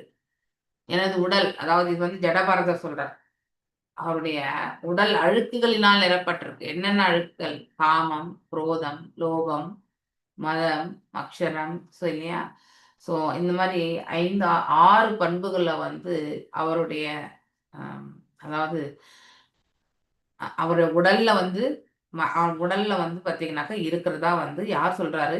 மன்னர் ரகுகணன் சொல்றாரு ஆக்சுவலி. அதனால்தான் அவர் வந்து அந்த அகங்காரத்தை வந்து வெளிப்படுத்தி பேசின அந்த ஒரு வார்த்தைகள் வந்திருக்குன்றத வந்து அவர் உணர ஆரம்பிச்சார். எனது பார்வையோ கர்ப்பம் என்னும் பாம்பினால் வந்து கடிக்கப்பட்டிருக்கு, ஆல்ரெடி கடிச்சிருச்சு. எனது உலகியற் கருத்துகளினால் நான் பின்பற்றப்பட்டிருக்கிறேன் அப்படின்னா, இந்த உலகத்துல எல்லாமே என்ன யதார்த்தமா சொல்லியிருக்காங்களோ அதெல்லாம் உண்மை என்று எடுத்துக்கொண்டு நான் என்னுடைய செயல்கள்ல வந்து முடிவு பண்ணுவேன். ஸோ அந்த மாதிரி நம்ம இந்த இடத்துல பார்க்கும்போது அவர் எவ்வளவு பௌதிகவாதியா செயல்பட்டிருக்கார் மன்னர் ரகுகணன் அப்படிங்கறத வந்து தன்னை ஒருத்தர் வந்து அவருடைய உயர்வான குவாலிட்டியுமே நாங்க இங்க பார்க்கணும்.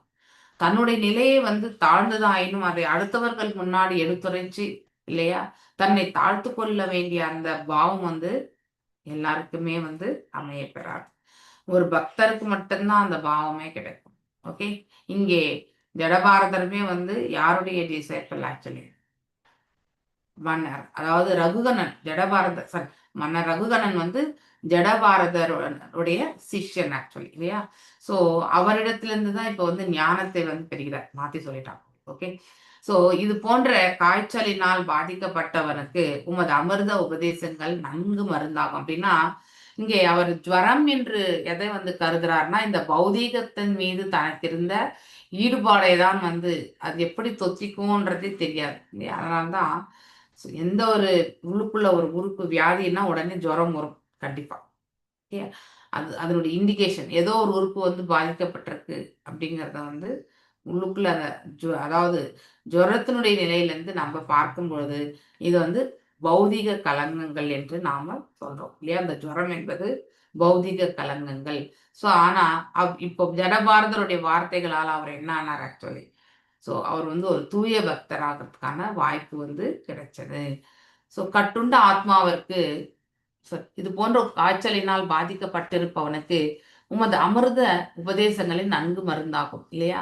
இப்போ நம்ம அழுக்குகளோட உட்கார்ந்துருக்க நமக்கு யாராவது நல்ல முறையில வந்து உபதேசம் கொடுத்தா என்ன ஆகும்? அதெல்லாம் அப்படி அப்படியே வந்து மனசுல பதிய ஆரம்பிச்சிடும். ஸோ அந்த உபதேசங்கள் தான் மருந்தே, இல்லையா? மேலும் வெம்மை அடைந்துள்ள ஒருவனுக்கு அவைத்தான் குளிர்ந்த நீராகும். ஸோ அதாவது வெம்மை, அதாவது சூடுனால தவிக்கப்படக்கூடிய அந்த அந்த நபர்களுக்கு இந்த அதாவது சீதோஷ்ண நிலையில இருக்கக்கூடிய குளிர்ந்த நீர் வந்து அவங்களுக்கு வந்து விருப்பமுடையதாக சொல்லப்படுகிறது. ஸோ கட்டுண்ட ஆத்மாவிற்கும் உடல் முழுவதும் அழுக்குகளில் நிறைந்திருக்கிறது, இல்லையா? காமம், குரோதம், லோபம், மோகம், மதம். அந்த மதம் தான் வந்து அகங்காரம் மற்றும் அக்ஷரம். ஸோ அதாவது அவை எலும்பு, ரத்தம், மச்சை போன்றவை ஆகும். ஸோ சிலதெல்லாம் நம்ம வந்து இந்த அதிதேவதை அந்த மாதிரிலாம் சொல்லுவோம், இல்லையா? அந்த மாதிரி இந்த இந்த நம்ம 6 விதமான அழுக்குகள் வந்து இந்த உடல்ல வந்து தங்கி இருக்கிறத வந்து நம்ம நம்ம இந்த நம்முடைய செயல்படும் வெளிப்பாட்டினால வந்து தெரிய வரும். ஆனால் எந்த உறுப்பை வந்து அது ஆக்கிரமித்து கொள்ளும் என்பதையுமே நாம அதனுடைய அதிதேவதை கொண்டுதான், இல்லையா? இப்ப காதுன்னா நம்ம யாருக்கு சொல்றது? அஸ்வினி குமார், இல்லையா? கண்கள் என்றால் வந்து சூரிய சந்திரனுக்கு ஒப்பிடப்பட்டிருக்கும். இப்படி ஒன்னொன்னுத்திலுமே நம்ம வந்து இன்னும் டெப்தா அனலைஸ் பண்ணும்பொழுது நம்ம எல்லாவற்றுக்கும் மூல காரணம் அது பரம்பொருள் தான், அந்த லெவலுக்கு நமக்கு போக முடியும், இல்லையா? ஆனா அது நம்முடைய கப் ஆஃப் டீ கிடையாது. இப்போ நம்ம என்ன தெரிஞ்சுக்கணுங்க, நாம ஏன் கட்டுண்ட நிலையில இருக்கிறோம்? இந்த 6 விதமான பண்புகளால மேஜர்லி அதுதான். அதனால நாம் என்ன ஆகுறோம்? இந்த உலகத்துல வந்து ஒரு கட்டுண்ட நிலை ஏற்படுத்தக்கூடிய அந்த ஒரு அதாவது அந்த ஒரு உடலை கொண்டு, இல்லையா? நாம இந்த பௌதீக உடலை கொண்டு இங்க வந்திருக்கோம். ஆனா இது வந்து இந்த பண்புகளினால் இந்த உடல் வந்து கட்டுப்படுகிறது, இல்லையா? ஸோ நாம் எல்லாருமே எக்காலத்திலுமே நாம கட்டுண்ட நிலையில் இருப்பவர்கள் தான். ஆனால் அதை நாம் என்ன பண்ணணும்? ஒரு குருனுடைய அருளால நமக்கு வாய்ப்பு கிடைத்தால் அதை வந்து நம்ம உபயோகப்படுத்தி நாம மேன்மேலும் வந்து ஆன்மீக பாதையில் செல்வதற்கான அந்த வாய்ப்பை வந்து நம்ம ஏற்படுத்திக்கணும். அதுதான் ரொம்ப முக்கியம். இந்த உலகில் உள்ள புத்திமான்கள் தாம் ரத்தம், எலும்பு, மலஜலம் போன்றவற்றில் அவர்கள் ஆனவர்கள் என்று கருதுகின்றனர். ஆயினும் அப்படின்னா இந்த உடல்ல வாழ்ற வரைக்குமே, இல்லையா, உள்ளுக்குள்ள ரத்தம் இருக்கு, மஜ்ஜை இருக்கு, இல்லையா, கழிவுகள் எல்லாமே இருக்கு. ஸோ இந்த உலகத்துல புத்திமான்கள் எல்லாம் என்ன நினைக்கிறாங்க? ஓகே, இந்த மாதிரியான விஷயங்கள்ல தான் இவங்க வந்து இப்படிப்பட்ட ஒரு இதை வந்து பெற்றிருக்கிறார்கள். ஸோ இந்த இந்த புத்திமான்கள் ரத்தம், எலும்பு, மலஜலம், இல்லையா, போன்றவற்றினால் ஆனவர்கள் என்று கருதுகின்றனர். ஆயினும் மிக எளிதில் கிடைக்கும் இவற்றினால் உடல் யாக பெற்றது என்று மற்ற புத்திமான்களுக்கு ஏன் சிந்திக்க கூடாது? இவ்வுலகம் முழுவதும் உடல் பற்றி சிந்தனையின் கீழே இயங்குகிறது, இல்லையா? எல்லாமே பாடிலி கான்செப்ட் தான், இல்லையா? இன்னொரு சில இடங்கள் எல்லாம் பார்த்தீங்கன்னா பிரபுவாதர் வந்து ஆணும் பெண்ணுக்கும் இடையில இருக்கக்கூடிய ஈர்ப்பு சக்தியின் அடிப்படையில தான் வந்து இந்த உலகமே வந்து இயங்குகிறது. ஸோ ஆனா அதுவுமே அந்த எந்த தளத்துல இருந்து அவங்க செய்றாங்க? பௌதிக தளத்திலிருந்து தான், இல்லையா? ஆன்மீக தளமா இருந்தா அவர்கள் ஈர்க்கப்பட மாட்டார்கள். ஏன்னா பக்குவம் என்பது அவங்களுக்கு வந்துடும். ஸோ அதனால நம்ம இங்கிருந்து இந்த ரத்தம், எலும்பு, மலஜலம் போன்றவற்றினால் ஆனவர்கள் தான் எல்லாருமே. யாருமே இதுல வந்து விதிவிலக்கு கிடையாது. ஆயினும் மிக எளிதில் கிடைக்கும். மேலும் இவற்றினால் உடல் உடல் யாகப்பற்று யாகப்பட் உடல் செய்யப்பட்டிருக்கிறது மாதாஜி. யாக்கம்னா செய்யறது, ஏதாவது ஒரு பொருளை செய்யறது. ஓகே, யாக்க பெற்றது. யாக்கப்பட்டது. யா ஓகே, அதாவது ஆக்கம் என்ற மாதிரி இது இல்லையா? ஆமா, அதனுடைய இதுதான் யாக்கப்பட்டது. ஓகே. ஸோ இந்த உடல் எவ்வாறு செய்யப்பட்டது என்பதுமே அந்த நபருக்கு தெரிய வரும் இல்லையா? ஸோ மிக எளிதில் மற்ற புத்திமான்கள் ஏன் சிந்திக்க கூடாது? இவ்வுலகம் முழுவதுமே உடல் பற்றிய சிந்தனையில இருக்கிறது. 100% நாம் எல்லாருமே இந்த கிருஷ்ண உணர்வுக்கு வரலன்னா நாம் எல்லாருமே பாடிலி பிளாட்ஃபார்ம்ல தான் வேலை செஞ்சுட்டு இருக்கோம் இல்லையா? பாடிலி பிளாட்ஃபார்ம் என்று வரும்போது, அதாவது உடல் தளத்திலிருந்து நாம் செயல்பட்டோம் என்றால் ஆன்மீக தளத்தினுடைய மகிமையே வந்து நாம புரிந்து கொள்ளாத வண்ணம் நம்முடைய ஆசைகள், பேராசை இல்லையா, காலம், அந்த மாதிரியான விஷயங்கள் எல்லாமே நாம் என்ன பண்ணோம், ரொம்ப ரொம்ப ஈஸியா எடுத்துன்னு போயிட்டோம். ஆனா இப்ப இருக்கக்கூடிய காலகட்டங்கள் அவ்வாறு கிடையாது இல்லையா? மேலும் அதனால் ஒரு புத்திமான் வசிப்பதற்கு பொருத்தமற்ற நரக சூழ்நிலை வந்து உருவாகுகின்றது. ஸோ நான் ரகுவணனுக்கு பரதர் அளித்த உபதேசங்கள் மதிப்பு மிக்கவையா இல்லையா? எல்லாமே மனசு பொறுத்து தான் கொடுத்தார். போன அத்தியாயம் ஃபுல்லாவே எப்பயாவது டைம் இருக்கும்போது ஒரு வாட்டி நீட்டா வாசிங்கும். ஓகே, அப்பதான் அதனுடைய கருத்துக்கள் எல்லாம் உங்களுக்கு மனசுல வந்து பதிய ஆரம்பிக்கும். அவை பாம்பினால் கடிக்கப்பட்ட ஒருவனை காப்பாற்றக்கூடிய மூலிகையாகும். ஸோ அதாவது இப்போ ஒரு பாம்பு கடிச்சிருக்குன்னா அதுக்கு வந்து சொல்யூஷனே கிடையாது இல்லையா? ஆனா அந்த பாம்பை வந்து தேடி கண்டுபிடிச்சு அதாவது அந்த விஷத்தை வந்து முறிக்கக்கூடிய விஷயங்கள்ல வந்து கண்டிப்பா அதாவது செயல்படுவாங்க. இல்லைன்னா அந்த பாம்பையே அடிச்சு கொன்னுடுவாங்க. இந்த மாதிரிலாம் வந்து நிகழக்கூடியது உண்டு. இந்த காலகட்டத்திலுமே வில்லேஜ் ஸ்டைல நீங்க போனீங்கன்னா இதெல்லாம் நீங்க கண்டிப்பா பார்க்கலாம். ஓகே, ஸோ ரகுகணன், ஸோ அந்த பக்கம் பாம்பு போயிட்டு இருக்கோம், இந்த பக்கம் இவங்க வேலை பண்ணிட்டு இருப்பாங்க. அது ஒரு பெரிய விஷயமாவே தெரியாது. நமக்கு தான் பயம், எங்க என்ன வருதுன்ட்டு நம்ம யோசிக்க ஆரம்பிப்போம் இல்லையா? ரகுகனுக்கு பரதர் அளித்த உபதேசங்கள் மதிப்பு மிக்கவையாகும். ரொம்ப வேல்யூபிளான டாக்குமெண்ட் அது. மேலும் அவை பாம்பினால் கடிக்கப்பட்ட ஒருவனை காப்பாற்றக்கூடிய மூலிகைகளாகும். அதாவது நம்ம உடல்ல வந்து பௌதீக ஜுவரம் என்னும் அந்த நிலையில நாம் எல்லாருமே வாழ்ந்து கொண்டிருக்கும் போது இந்த ஜுவரத்தை வந்து கையாளக்கூடிய அந்த இது வந்து என்னது, இந்த மூலிகைகள் இல்லையா? அதை கையாண்டு அதுல இருந்து நம்ம வந்து வெளியில வர முடியும் என்பதை ரொம்ப அழகா சொல்லப்பட்டது. மேலும் அவை பாம்பினால் கடுமையான காய்ச்சலால் பாதிக்கப்பட்டிருக்கும் ஒருவனுக்கு வேத உபதேசங்கள் அமிர்தமும் குளிர்ந்த நீரும் போன்றது. ஆனா அவன் ஏத்துக்கிறானோ இல்லையோ, ஆனா கஷ்டமான காலத்துல வந்து நம்ம கண்டிப்பா சிலதெல்லாம் ஏத்துப்போம் இல்லையா? அப்ப நமக்கு சொல்லும் பொழுது நம்ம அதை செய்துடுவோம். ஸோ அதன் பிறகு ஒருவேளை நார்மலா இருந்தா அது மீண்டும் கேட்போமான்றது தெரியாது. ஆனா பட் அதனுடைய பெனிஃபிட் கூட வந்தப்போ அதை பெருசா வந்து யோசிக்க மாட்டோம். தஸ்மாத் பவந்தம் சம்யார்த்தம் பிரக்ஷ்யாமி பஷ்சாத் அதூன சுபோதம் ஆத்யாத்மா யோகஸ்கிருதம் தவோர்த்தம் ஆத்யாஹி கௌதூல சேதசோமே. ஸோ ஒரு குறிப்பிட்ட பொருளை பற்றி எனக்கு எப்படிப்பட்ட ஐயங்கள் இருந்த போதிலும் அவற்றை பின்னர் உம்மிடம் தெளிவாக்க கொள்கிறேன். ஸோ இப்போ பேஸ் லெவல் தான் அவர் கேட்டிருக்காரு. ஒரே நாள்ல எல்லா உபதேசம் கொடுத்த முடியாது இல்லையா? ஸோ இப்போ வந்து ஒரு சாதாரண நிலையிலேருந்து என்னெல்லாம் வந்து நான் வந்து பார்த்துக்கணும். அதாவது ஒரு ஃபார் எக்ஸாம்பிள் ஹாஸ்பிட்டல் எடுத்துக்கோங்களேன். ஹாஸ்பிட்டல் என்ன பண்றதுன்னா ஒரு ஆர்டர் வைக்கிறாங்க. அது வந்து அங்கே அக்கௌண்ட்ஸ் டிபார்ட்மெண்ட்ல பர்ச்சேஸ் டிபார்ட்மெண்ட். ஸோ அதில் வந்து ப்ரைஸிங் எல்லாம் கரெக்டாக இல்லைன்னா நான் என்ன பண்ணுவாங்க, மீண்டும் வந்து அதை பியூஓ அமுச்சு கரெக்ட் பண்ணி கொடுங்கன்னு சொல்லி கேட்பாங்க இல்லையா? இந்த மாதிரியான ஒரு இதில் பார்க்கும்பொழுது இதில் பயோமெடிக்கல் பர்சன் ஒருத்தர் இருப்பார். அவருக்கு இதை பற்றிலாம் பெருசாக தெரியாது இல்லையா? அவருக்கு தேவை வந்து ஐட்டம். ஸோ அவரிடத்துல தான் இது அப்புறமா வந்து கன்ஃபர்மேஷனே பண்ணுவாங்க. ஸோ அப்படி இந்த இந்த உலகத்துல வந்து நாம பார்த்தீங்கன்னாக்கா எல்லாமே நமக்கு தெரிஞ்சிருக்காது. ஆனா நாம கண்டிப்பா ஞானத்தை நோக்கி நாம பிரயாணிக்கணும் இல்லையா? எப்படி நாரத மகரிஷி வடக்கு நோக்கி சென்றார், இதெல்லாம் நம்ம கேள்விப்பட்டிருக்கோம் இல்லையா? அது போல வந்து நாமளும் வந்து நம்மளால முடிஞ்ச ஆஸ்டரிட்டிஸ் இப்ப வீட்டை விட்டு வெளியே போய் பண்ண முடியாது. ஆனா வீட்டுக்குள்ளேயே நம்ம செய்யக்கூடிய ஆஸ்டரிட்டிஸ் வந்து எல்லாமே இருக்கு இல்லையா? பிரசாதத்தை ஆனர் பண்றது, ஸ்வீகரிக்கிறது இல்லையா? ஸோ பிரசாதத்துக்கு வந்து சப்போர்ட் பண்றது இல்லையா? இது எல்லாமே வந்து ஒருத்தருடைய வாழ்க்கையை வந்து எளிமைப்படுத்த வல்லது. நம்ம எப்பவுமே படோடமா நம்ம வாழ வேண்டிய அவசியம் கிடையாது. ஸோ என்ன வருமானம் இருக்கோ அதை கொண்டு நம்ம வாழணுன்ற திருப்தி நமக்கு இருக்கணும். அது ரொம்ப முக்கியம். ஓகே. ஸோ இங்கே இதற்கிடையே தன்னுணர்வு பெறுவதற்காக நீர் எனக்கு உபதேசித்த யோக உபதேசங்களின் உட்பொருளை புரிந்து கொள்வது மிகவும் எளிமையா அவற்றை மீண்டும் எளிமையாக விளக்குவீராக. அப்படின்னா முன்னாடி நீங்க சொல்லியிருந்தீங்க, ஆனா அதை இன்னும் நான் எனக்கு ரொம்ப சிம்பிளா எடுத்துரைங்க அப்படின்னு சொல்லிட்டு சொல்றாரு. எனது மனம் அறியும் தாகமுடையதாக அப்படின்னா ஸ்பிரிச்சுவல் ஹியரிங்க்கு வந்து அவருக்கு ரொம்பவுமே தர்ஸ்ட் இருக்கு அப்படின்னா தாகம் இருக்கு. இன்னும் நிறைய கேட்கணுன்ற அந்த வைராக்கியம் வந்து வச்சிருக்கார்.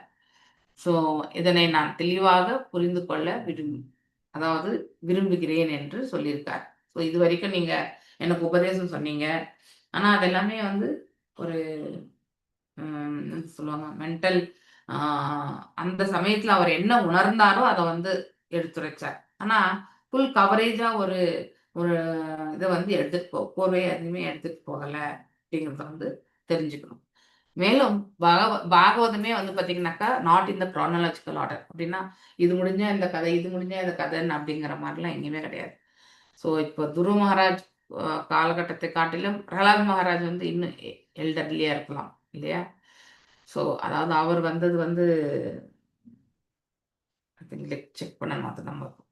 ஸோ பிரகலாத் மகாராஜ் வந்து சத்தியயுகத்துல தான். ஸோ அதே வந்து துருவ மகாராஜ் எந்த யுகம்? ஆக்சுவலி அவருமே வந்து சத்தியயுகத்துக்கு சம்பந்தப்பட்ட தான் வராரு. ஆனா இவருக்கு முன்னாடி அவருக்கு முன்னாடி இவரான்றதை நாம் என்னைக்குமே புரிந்து கொள்ள முடியாது. That is not in the chronological order. அப்படின்னா வரிசையா என்ன நிகழ்வுகள் நிகழ்ந்ததோ, இன்னைக்கு என்ன நிகழ்ந்ததோ அது அப்படி இருக்கணும், நாளைக்கு நிகழ்ந்தது அங்க இருக்கணும், நேற்று நிகழ்ந்தது அங்க அதுக்கு முந்தைய தினம், இப்படி நம்ம எல்லாத்தையுமே வந்து அதாவது நம்ம வந்து ஒன்னொன்னுமே நம்ம புரிஞ்சுக்கணும் step by step. Okay. So அப்படி நம்ம இந்த பக்தியின் தரப்புல வரும்பொழுது நம்ம இந்த தெளிவாக நம்ம வந்து ஜிக்னாசு பண்றது வந்து தவிர்க்க முடியாத ஒன்று.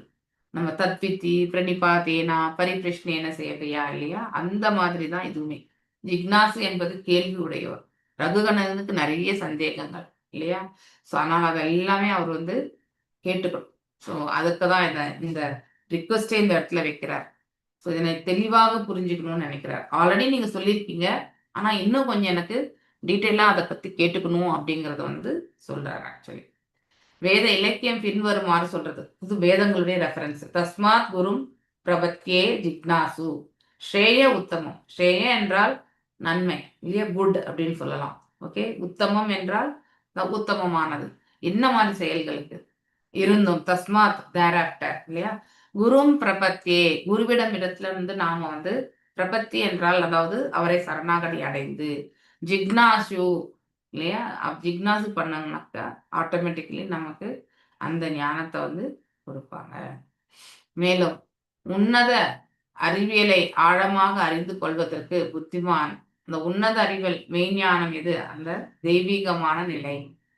ஸோ புத்திமான் ஆவலுடன் உடையவராக ஆழமாக அறிந்து கொள்வதற்கு புத்திமான் ரிப்பீட் ஆயிடுச்சு, ஆவலுடன் இருக்கிறான். ஸோ இந்த இடத்துல யார் ஆவலோட இருக்கிறது? ஆக்சுவலி ரகுகணன் தான் வந்து அவரோட இருக்கார். ஜடபாரதர் கிட்ட வந்து அவர் வந்து ரிக்வெஸ்ட் வைக்கிறார் இல்லையா? அதனால் ஒருவன் கண்டிப்பாக குருவை அடைதல் வேண்டும். எஸ், இந்த பிரபஞ்சத்துல நம்ம வந்து நல்ல ஒரு நிலைக்கு வரணும்னு நினைச்சா நமக்கு வந்து அறிவுறுத்தல் என்பது மிக மிக மிக முக்கியம். அதுவும் யாரிடத்துல இருந்து? அங்கீகரிக்க பெற்ற ஒரு ஆன்மீக குருவிடத்திலிருந்து நாம் வர கண்டிப்பா. ஸோ அப்போ நம்முடைய வாழ்க்கையில ஒரு விடியல் என்பது உண்டு. ஓகே. மேலும் அதனால் ஒருவன் கண்டிப்பாக குருவை அடைதல் வேண்டும். So it's a mandatory. குரு வந்து பேஷனுக்காக நம்ம குருவை எடுத்துக்கிறது கிடையாது. குருவனுடைய அறிவுறுத்தல் வழிநடத்தல் நாம வந்து கண்டிப்பா செயல்படுத்தணும். மன்னர் ரகுகணனும் அதை தான் செய்யறார். பரதர் எல்லாவற்றையும் விளக்கமாக எடுத்துரைத்த போதிலும் அதுல அவருக்கு என்னெல்லாம் டாபிக்ஸ் இன்னும் நிறைய சொல்லியிருக்கணும்னு நினைக்கிறார்ன்றது இந்த இடத்துல சொல்றார். அவற்றை தெளிவாக புரிந்து கொள்வதற்கு அவரது புத்தி நிறைவுடையவனாக அவரது புத்தி நிறைவுடையதாக இல்லை என்று தெரிகிறது. ஸோ அதனால் அவர் மீண்டும் என்ன பண்றார், விளக்கும்படி வேண்டுகிறார். ஆல்ரெடி சொல்லியாச்சு முந்தைய இதுல, ஆனா மீண்டும் வந்து அவர் கேட்கிறார், இன்னொரு முறை கேட்கணும்ட்டு. தத்வித்தி பிரணிபாத்தேன பரிபிருஷ்ணேன சேவையா, இல்லையா? ஸோ அதாவது அடக்கத்தோட வந்து அவர் கேள்விப்பட்டு மற்றும் வந்து அடக்கத்தோட வந்து இவர்கிட்ட கேட்கிறார், ஜடபாரதர்கிட்ட வந்து கேட்கிறார். ஒரு சீடன் தனது குருவை அடைந்து அவரை முற்றிலும் சரணடைய வேண்டும். பிரணிபாத்தேனா, இல்லையா? அவன் அவரது கேள்விகள் கேட்க வேண்டும். அதாவது பிரசன்ன பேன, ஒருவன் குருவை சரணடைந்தால் மட்டுமே போராது, மேலும் அத்தோடு அவருக்கு அன்பு தொண்டு ஆற்ற வேண்டும், இல்லையா? தத்வித்தி பிரணிபாத்தனையில கூட அதுதான். ஸோ நாம் என்ன பண்ணணும், அடக்கத்தோடு வந்து குருவுக்கு வந்தனங்களை தெரிவித்து நம்முடைய சேவையை வந்து செய்யணும். அடுத்து வந்து கேள்வி கேட்கறதுமே வந்து யார் வேணாலும் என்ன கேள்வி வேணாலும் கேட்கக்கூடாது. அந்த பொருட்கு சம்பந்தப்பட்ட செயல்களை பற்றி நாம் கண்டிப்பா தெரிஞ்சுக்கணும். ஓகே, இங்கே ஜடபாரதரும் அதை தான் வேண்டிக் கொள்கிறார். அவன் அவரது உபதேசங்களை புரிந்து கொள்ளும் பொருட்டு அவரை நிறைய கேள்விகளை கேட்க வேண்டும் என்று, பரிபிரஷ்னேனா நம்ம வந்து பிரஷ்னம் போடுறது, இல்லையா? ஒருவன் குருவை சரணடைதல் மட்டுமே போதாது. ஸோ அவனுடைய புத்தியையும் உபயோகப்படுத்தணும், இல்லையா? இந்த இடத்துல அதை நாம தெரிஞ்சுக்கணும். ஸோ அத்தோடு அவனுக்கு அன்பு தொண்டு ஆற்ற வேண்டும். பகவானுக்கு வந்து அன்பு பரிமாற்றங்கள். அப்பொழுதுதான் குரு தனது சீடனிடம் மனம் மகிழ்ந்து அவனுக்கு உன்னத பொருள் பற்றி மிக தெளிவாக விளக்குவார். வேத உபதேசங்கள் ஆர்வமாக கற்க வேண்டும். ஒருவன் தனது ஆன்மீக குருவிற்கு முன் போட்டி மனப்பான்மையை தவிர்த்தல் வேண்டும். எப்பவுமே காம்படிஷன் பண்ணக்கூடாது. எஸ்பெஷலி ஈவன் இன் ஸ்பிரிச்சுவல்ல வந்து பாத்தீங்கன்னாக்கா ஒரு பக்தருக்கு இன்னொரு பக்தருக்கு மத்தியில இருக்கக்கூடிய வேறுபாடு, இல்லையா? அதை நம்ம பெருசா எடுத்து போகக்கூடாது. அதுல ஒரு நபர் விட்டு கொடுத்தா இன்னொரு நபருமே வந்து தவறா செஞ்சிட்டோமேன்ற இந்த ஃபீலிங்கோட அவரே வந்து இந்த ஏதாவது செயல்கள் இருந்தாலும் செய்வார், இல்லையா? நல்லதை எடுத்துரைக்கிறது, இது எல்லாமே செய்வார் ஆக்சுவலி. ஸோ இங்க பேசிக்கலி ஒரு பௌதிகவாதி அகங்கார வெளிப்பாடோடு இருக்கக்கூடிய ரகுகுண மன்னர் ஆல்ரெடி அவர் வந்து முன்னாடியே வந்து உபதேசங்களையும் பெற்றிருக்கிறார். இந்த புறம் வந்து அதாவது ஜடபாரதர் அவருடைய உயர்வான குவாலிட்டிஸ் எல்லாமே இவர் வந்து அழகா புரிஞ்சு வந்து எடுத்துரைக்கிறார்.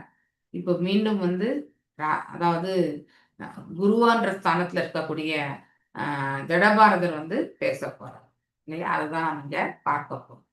வேத உபதேசங்களை ஆர்வமாக கற்க விரும்பும் ஒருவன் தனது ஆன்மீக குருவுக்கு முன் போட்டி மனப்பான்மையை தவிர்க்க வேண்டும். காம்படிஷன் இது வந்து கண்டிப்பா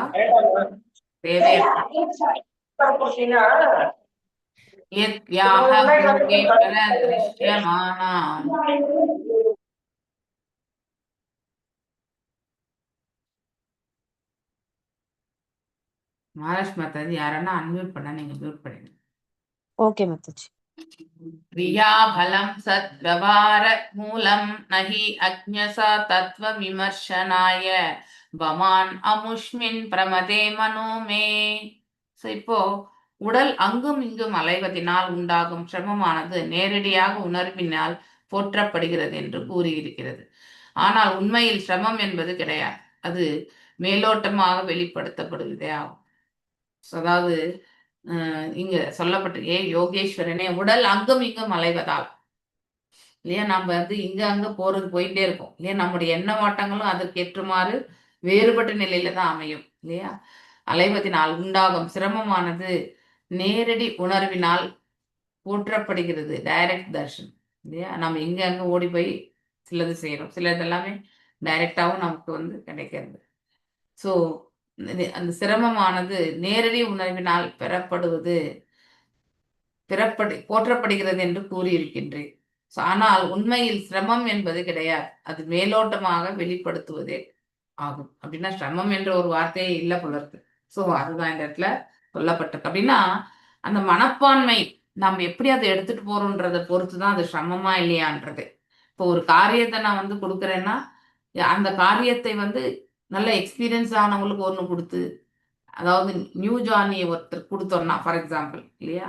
அப்போ அந்த எக்ஸ்பீரியன்ஸ் பர்சன் வந்து அவர் ஒரு எக்ஸ்ட்ரா மைலே போயிருப்பார் அனலைஸ் பண்ணி என்ன கொடுக்கணுன்றது. ஆனா புதிதாக வந்த நபருக்கு அது கண்டிப்பாக புரியாது இல்லையா? ஸோ அதுதான் இந்த இடத்துல சொல்லப்பட்டிருக்கு. இது போன்ற கேள்வி பதில்களால் முழுமுதற் பொருளை பற்றிய முடிவிற்கு ஒருவர் கண்டிப்பாக வர முடியாது. இது உமது இக்கூட்டினால் என் மனம் சிறிது குழப்பம் அடைந்திருக்கிறது. ஏன்னா இது எல்லாமே வந்து பரிஷித் சாரி இது மன்னர் ரகுவணனுடைய நோக்கி வந்து சொல்லப்பட்ட செய்திகள் ஆக்சுவலி இல்லையா? ஸோ அப்படின்னா என்ன அர்த்தம்? நாம தெரியாமல் இழைக்கக்கூடிய தவறுகள் இல்லையா? அது என்ன செயலானா இருக்கும், அது நன்மையோ தீமையோ வந்து அதை நாம் புரிஞ்சுக்கக்கூடிய ஒரு காலகட்டத்துக்கு நாம எடுத்துட்டு போகணும். அது அவ்வாறு இல்லாம நாம வந்து நம்ம செய்யக்கூடிய செயல்களை பற்றி யோசிக்காம இல்லையா, நம்ம காலமெல்லாம் கடந்த பிறகு போயிட்டு நாம் என்ன பண்ணணும், நம்முடைய செயல்களை செய்யணும்னு நினைப்போம். அது மிக இட் வில் நெவர் நம்மளை வந்து மேன்மையான ஒரு இடத்துக்கு கண்டிப்பாக அழைத்து செல்லாது. நமக்குன்னு என்ன ரெக்கமெண்டேஷன் பண்ணியிருக்காங்களோ அதை அப்படியே நம்ம வந்து செயல்படும். உடற்கருத்து பற்றிய மேலோட்டமான கேள்வி பதில்கள் முழு பொருள் பற்றிய அறிவினை உருவாக்குவதே கிடையாது. உடலை பற்றி கேட்கும்போது பகவானை பத்தி அங்க எதுவுமே வராது. முழுமுறை பேருள் பற்றிய அறிவானது உடலின் இன்ப துன்பங்களை அறிவிலிருந்தும் வேறுபாடுடையதாகும். எஸ், அதாவது இந்த முழு மெய்ப்பொருள் பற்றிய அறிவானது அப்படின்னா இந்த பௌதிக இயற்கை பற்றியான பௌதிக அதாவது இயற்கை தான், நேச்சர் இல்லையா? இந்த மெட்டீரியல் நேச்சர் வந்து பாத்தீங்கன்னாக்கா அவனின் அந்த மெட்டீரியல் நேச்சர் வந்து அது அந்த அந்த அந்த ஒரு தளத்திலிருந்து நாம வந்து செயல்படும் போது அப்படின்னா ஆன்மீக தளம் கிடையாது, பௌதிக தளத்திலிருந்தே நம்ம ஆற்றும் பொழுது பகிரங்க சக்தியால் நம்ம வந்து செயல்படும் பொழுது வந்து இந்த உடல் கருத்துடைய இதுதான் வந்து நம்ம மெயினாவே நம்ம பார்க்குறோம் இல்லையா? எனக்கு இது வேணும், எனக்கு அது வேணும், என்னுடைய பிள்ளைக்கு வந்து பகவான் இதை கொடுக்கட்டும், என்னுடைய தந்தைக்கு வந்து அது வழங்கட்டும், அவருடைய வியாபகங்களை கொடுக்கட்டும், இப்படி நம்ம வந்து பிரார்த்திக்கிறோம். ஆனா இது எல்லாமே ஆன்மீக தளத்திலிருந்து செய்யக்கூடியது. அதே பௌதிக தளத்துன்னு எப்படி சொல்லுவோம்? அவன் நல்லா படிச்சு மார்க் எடுத்துடணும், அப்பாவுக்கு வந்து உடம்பு நன்னாயிடணும், இப்படிதான் நம்ம வேண்டும். ஸோ டோட்டலி ஒரு ஸ்பிரிச்சுவல் பர்சன் செய்யக்கூடிய ப்ரேயர்ஸுக்கும் ஒரு பௌதிகவாதி செய்யக்கூடிய ப்ரேயர்ஸுக்குமே வந்து நிறைய டிஃப்ரென்சஸ் உண்டு. ஓகே, ஸோ மேலும் இந்த பௌதிக தளத்திலிருந்து நம்ம செய்யறது வந்து it is very very less. புலன்கள் தளத்தை காட்டிலும் உடல் தளம் வந்து கீழானது தான் இல்லையா? ஸோ அப்படி இருக்கும் பொழுது கேள்வி பதில்கள் முழு மெய்முதல் பற்றிய அறிவினை வந்து கண்டிப்பாக கொடுக்கவே கொடுக்காது இல்லையா? ஸோ நம்ம மேலோட்டமாக தான் நம்ம பார்க்க முடியும். ஆனா அங்க சென்ற பிறகுதான் ஒரு இடத்துல நம்ம ஒரு இடத்தை பத்தி நம்ம வந்து விமர்சனம் பண்ணிட்டு போனா அங்கே நல்ல முறையில் நம்ம விமர்சனம் பண்றது நல்ல நன்மைதான். ஆனா உண்மையிலே அந்த குவாலிஃபிகேஷன் அங்க இருக்கான்றது நமக்கு தெரியாது இல்லையா? ஆனா அங்கே சென்ற பிறகுதான் நம்ம இதுக்காக இப்படி வந்தோன்ற அந்த ஃபீலிங் வந்து அந்த ஆத்மாக்களுக்கு கிடைக்கப்பெறும். ஸோ அதனால உடல் கருத்துடைய மேலோட்டமான கேள்வி பதில்கள் முழு மெய்ப்பொருள் பற்றிய அறிவினை வந்து கண்டிப்பா உருவாக்காது. ஏன்னா அவருடைய ஃபோக்கஸ் எல்லாமே வந்து பௌதிக இயற்கை, ஆன்மாவுக்கு சம்பந்தப்பட்ட ஆத்மாவை பற்றியான கேள்விகள் வந்து வர்றதே கிடையாது. மேலும் முழுமை பொருள் பற்றிய அறிவானது உடலின் இன்ப துன்பங்களை அறிவதிலிருந்து வேறுபாடு உடையதாகும். எஸ், நம்ம ஜிக்னாசு பண்றது எல்லாமே பகவானை பற்றி இல்லையா?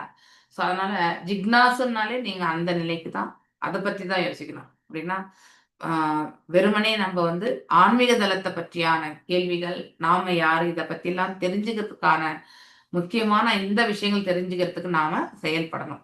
ஸோ அங்கேயும் போயிட்டு நம்ம பௌதிகத்தை வந்து கம்பேர் பண்ணோம்னா அது சும்மா குரு வந்து ஓகேன்னு சொல்லி அமைச்சிருவார், அவ்வளவுதான்.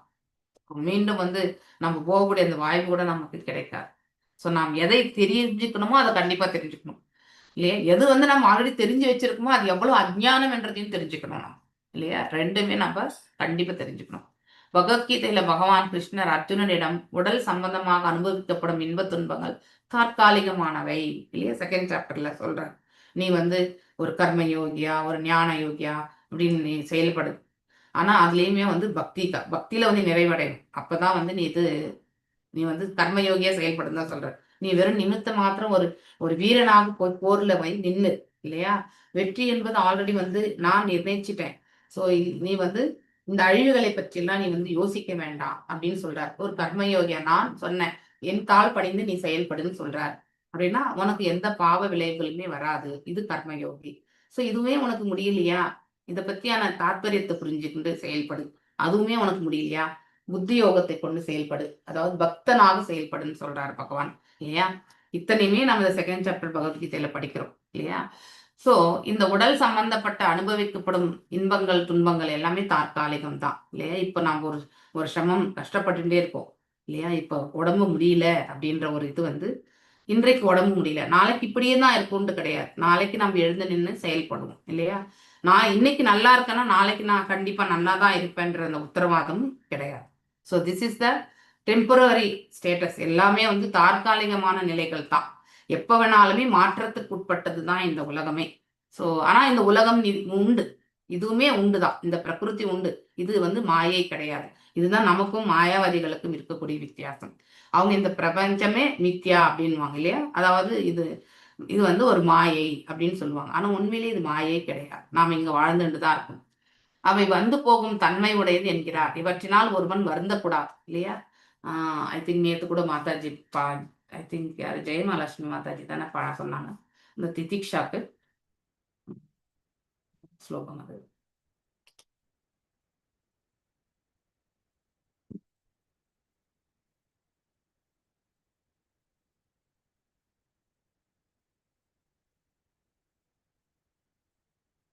இது இல்ல, கிடையாது.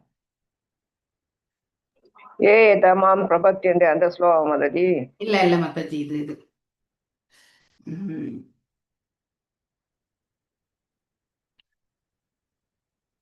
ஒரு நிமிஷம் இருங்க.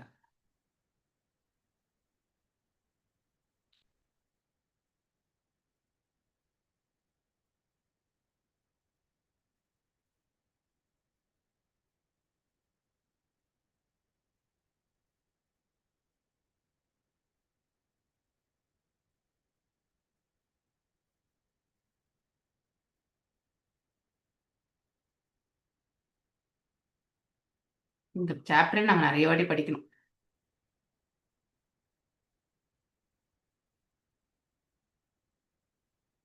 சீதோஷ்ண சுக துக்கம் அப்படின்னு ஒண்ணு வரும். மாத்ரா ஸ்பர்ஷஸ்து கௌந்தேய சீதோஷ்ண துக்கதா ஆகமோ வாயினுன்யா தாம் சிதிச்சஸ்வ பாரதா. அது எத்தனாவது ஸ்லோகம் மாதாஜி? அது ஞாபகம் இல்ல மாதாஜி, ஸ்லோகம் மட்டும் ஞாபகம் இருக்கு. ஓகே ஃபைன், இருங்க. எனக்கு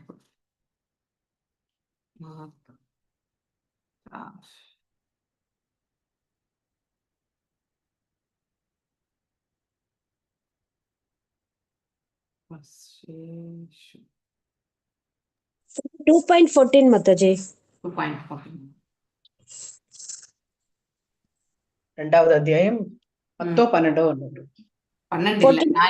எனக்கு எப்பவுமே அந்த 12 தான் எனக்கு மைண்ட்ல இருக்கும். So always I'll be, my mind is stick to the okay. இது கரெக்ட். அவரு நான் சொல்ல ஆரம்பிச்சு அதுதான் வந்து சொல்றாரு அவரு. உனக்கு துக்கம், அப்புறம் வந்து குளிர் வெப்பம் இதெல்லாம் வந்து சொல்லுவாரு. ஆமா, அதாவது இதெல்லாமே நான் பர்மனன்ட் அப்பியரன்ஸ். அப்படின்னா இங்க சுக துக்கம் என்பது பர்மனன்ட்னா நித்தியமா இருக்கக்கூடிய ஒன்று, நான் பர்மனன்ட்னா தற்காலிகமானது இல்லையா. அதாவது சுக துக்கங்கள் மற்றும் வந்து அது இல்லாம போகக்கூடிய காலகட்டங்களும் உண்டு இல்லையா. அதாவது நமக்கு இருக்கிற மாதிரி இருக்கும். இப்போ இந்த குளிர் காலத்துல நமக்கு அதிகமான குளிர், அதே மாதிரி வெயில் காலம் இப்போ ஸ்டார்ட் ஆயிடுச்சு, சம்மர் ஸ்டார்ட் ஆயிடுச்சு இல்லையா. ஸோ இப்போ அதிகமான வெயில், இன்னும் போக போக நிறைய வெயில் இல்லையா. இப்படி நம்ம இது வந்து சில காலகட்டம். மறுபடியும் வந்து ஜூன் ஜூலை வந்த பிறகு நமக்கு அந்த வெப்பம் எல்லாம் குறைய ஆரம்பிச்சிடும், மழை காலம் ஸ்டார்ட் ஆகும். ஸோ இப்படி நம்ம இந்த ரொட்டேஷன் தான் இந்த இடத்துல, இந்த சுக துக்கங்கள் எல்லாமே இல்லையா.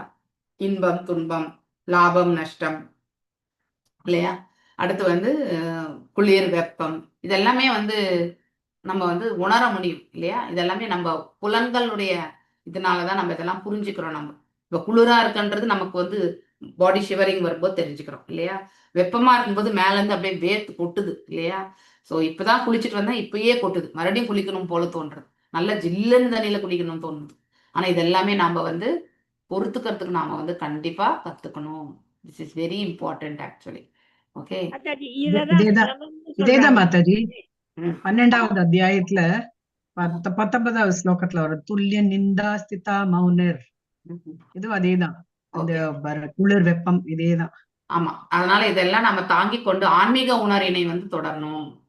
பேசிக்கலி நாம ஏன் வந்து இந்த தீட்சைகள் எல்லாம் பெறுறோம்னா, ஃபர்ஸ்ட் தீக்ஷா இஸ் ஃபார் நம்ம நாம ஜபங்களை வந்து ஒரு குருவினுடைய அனுகிரகத்தின் கீழே வந்து நாம வந்து சொல்லணும். ஓகே.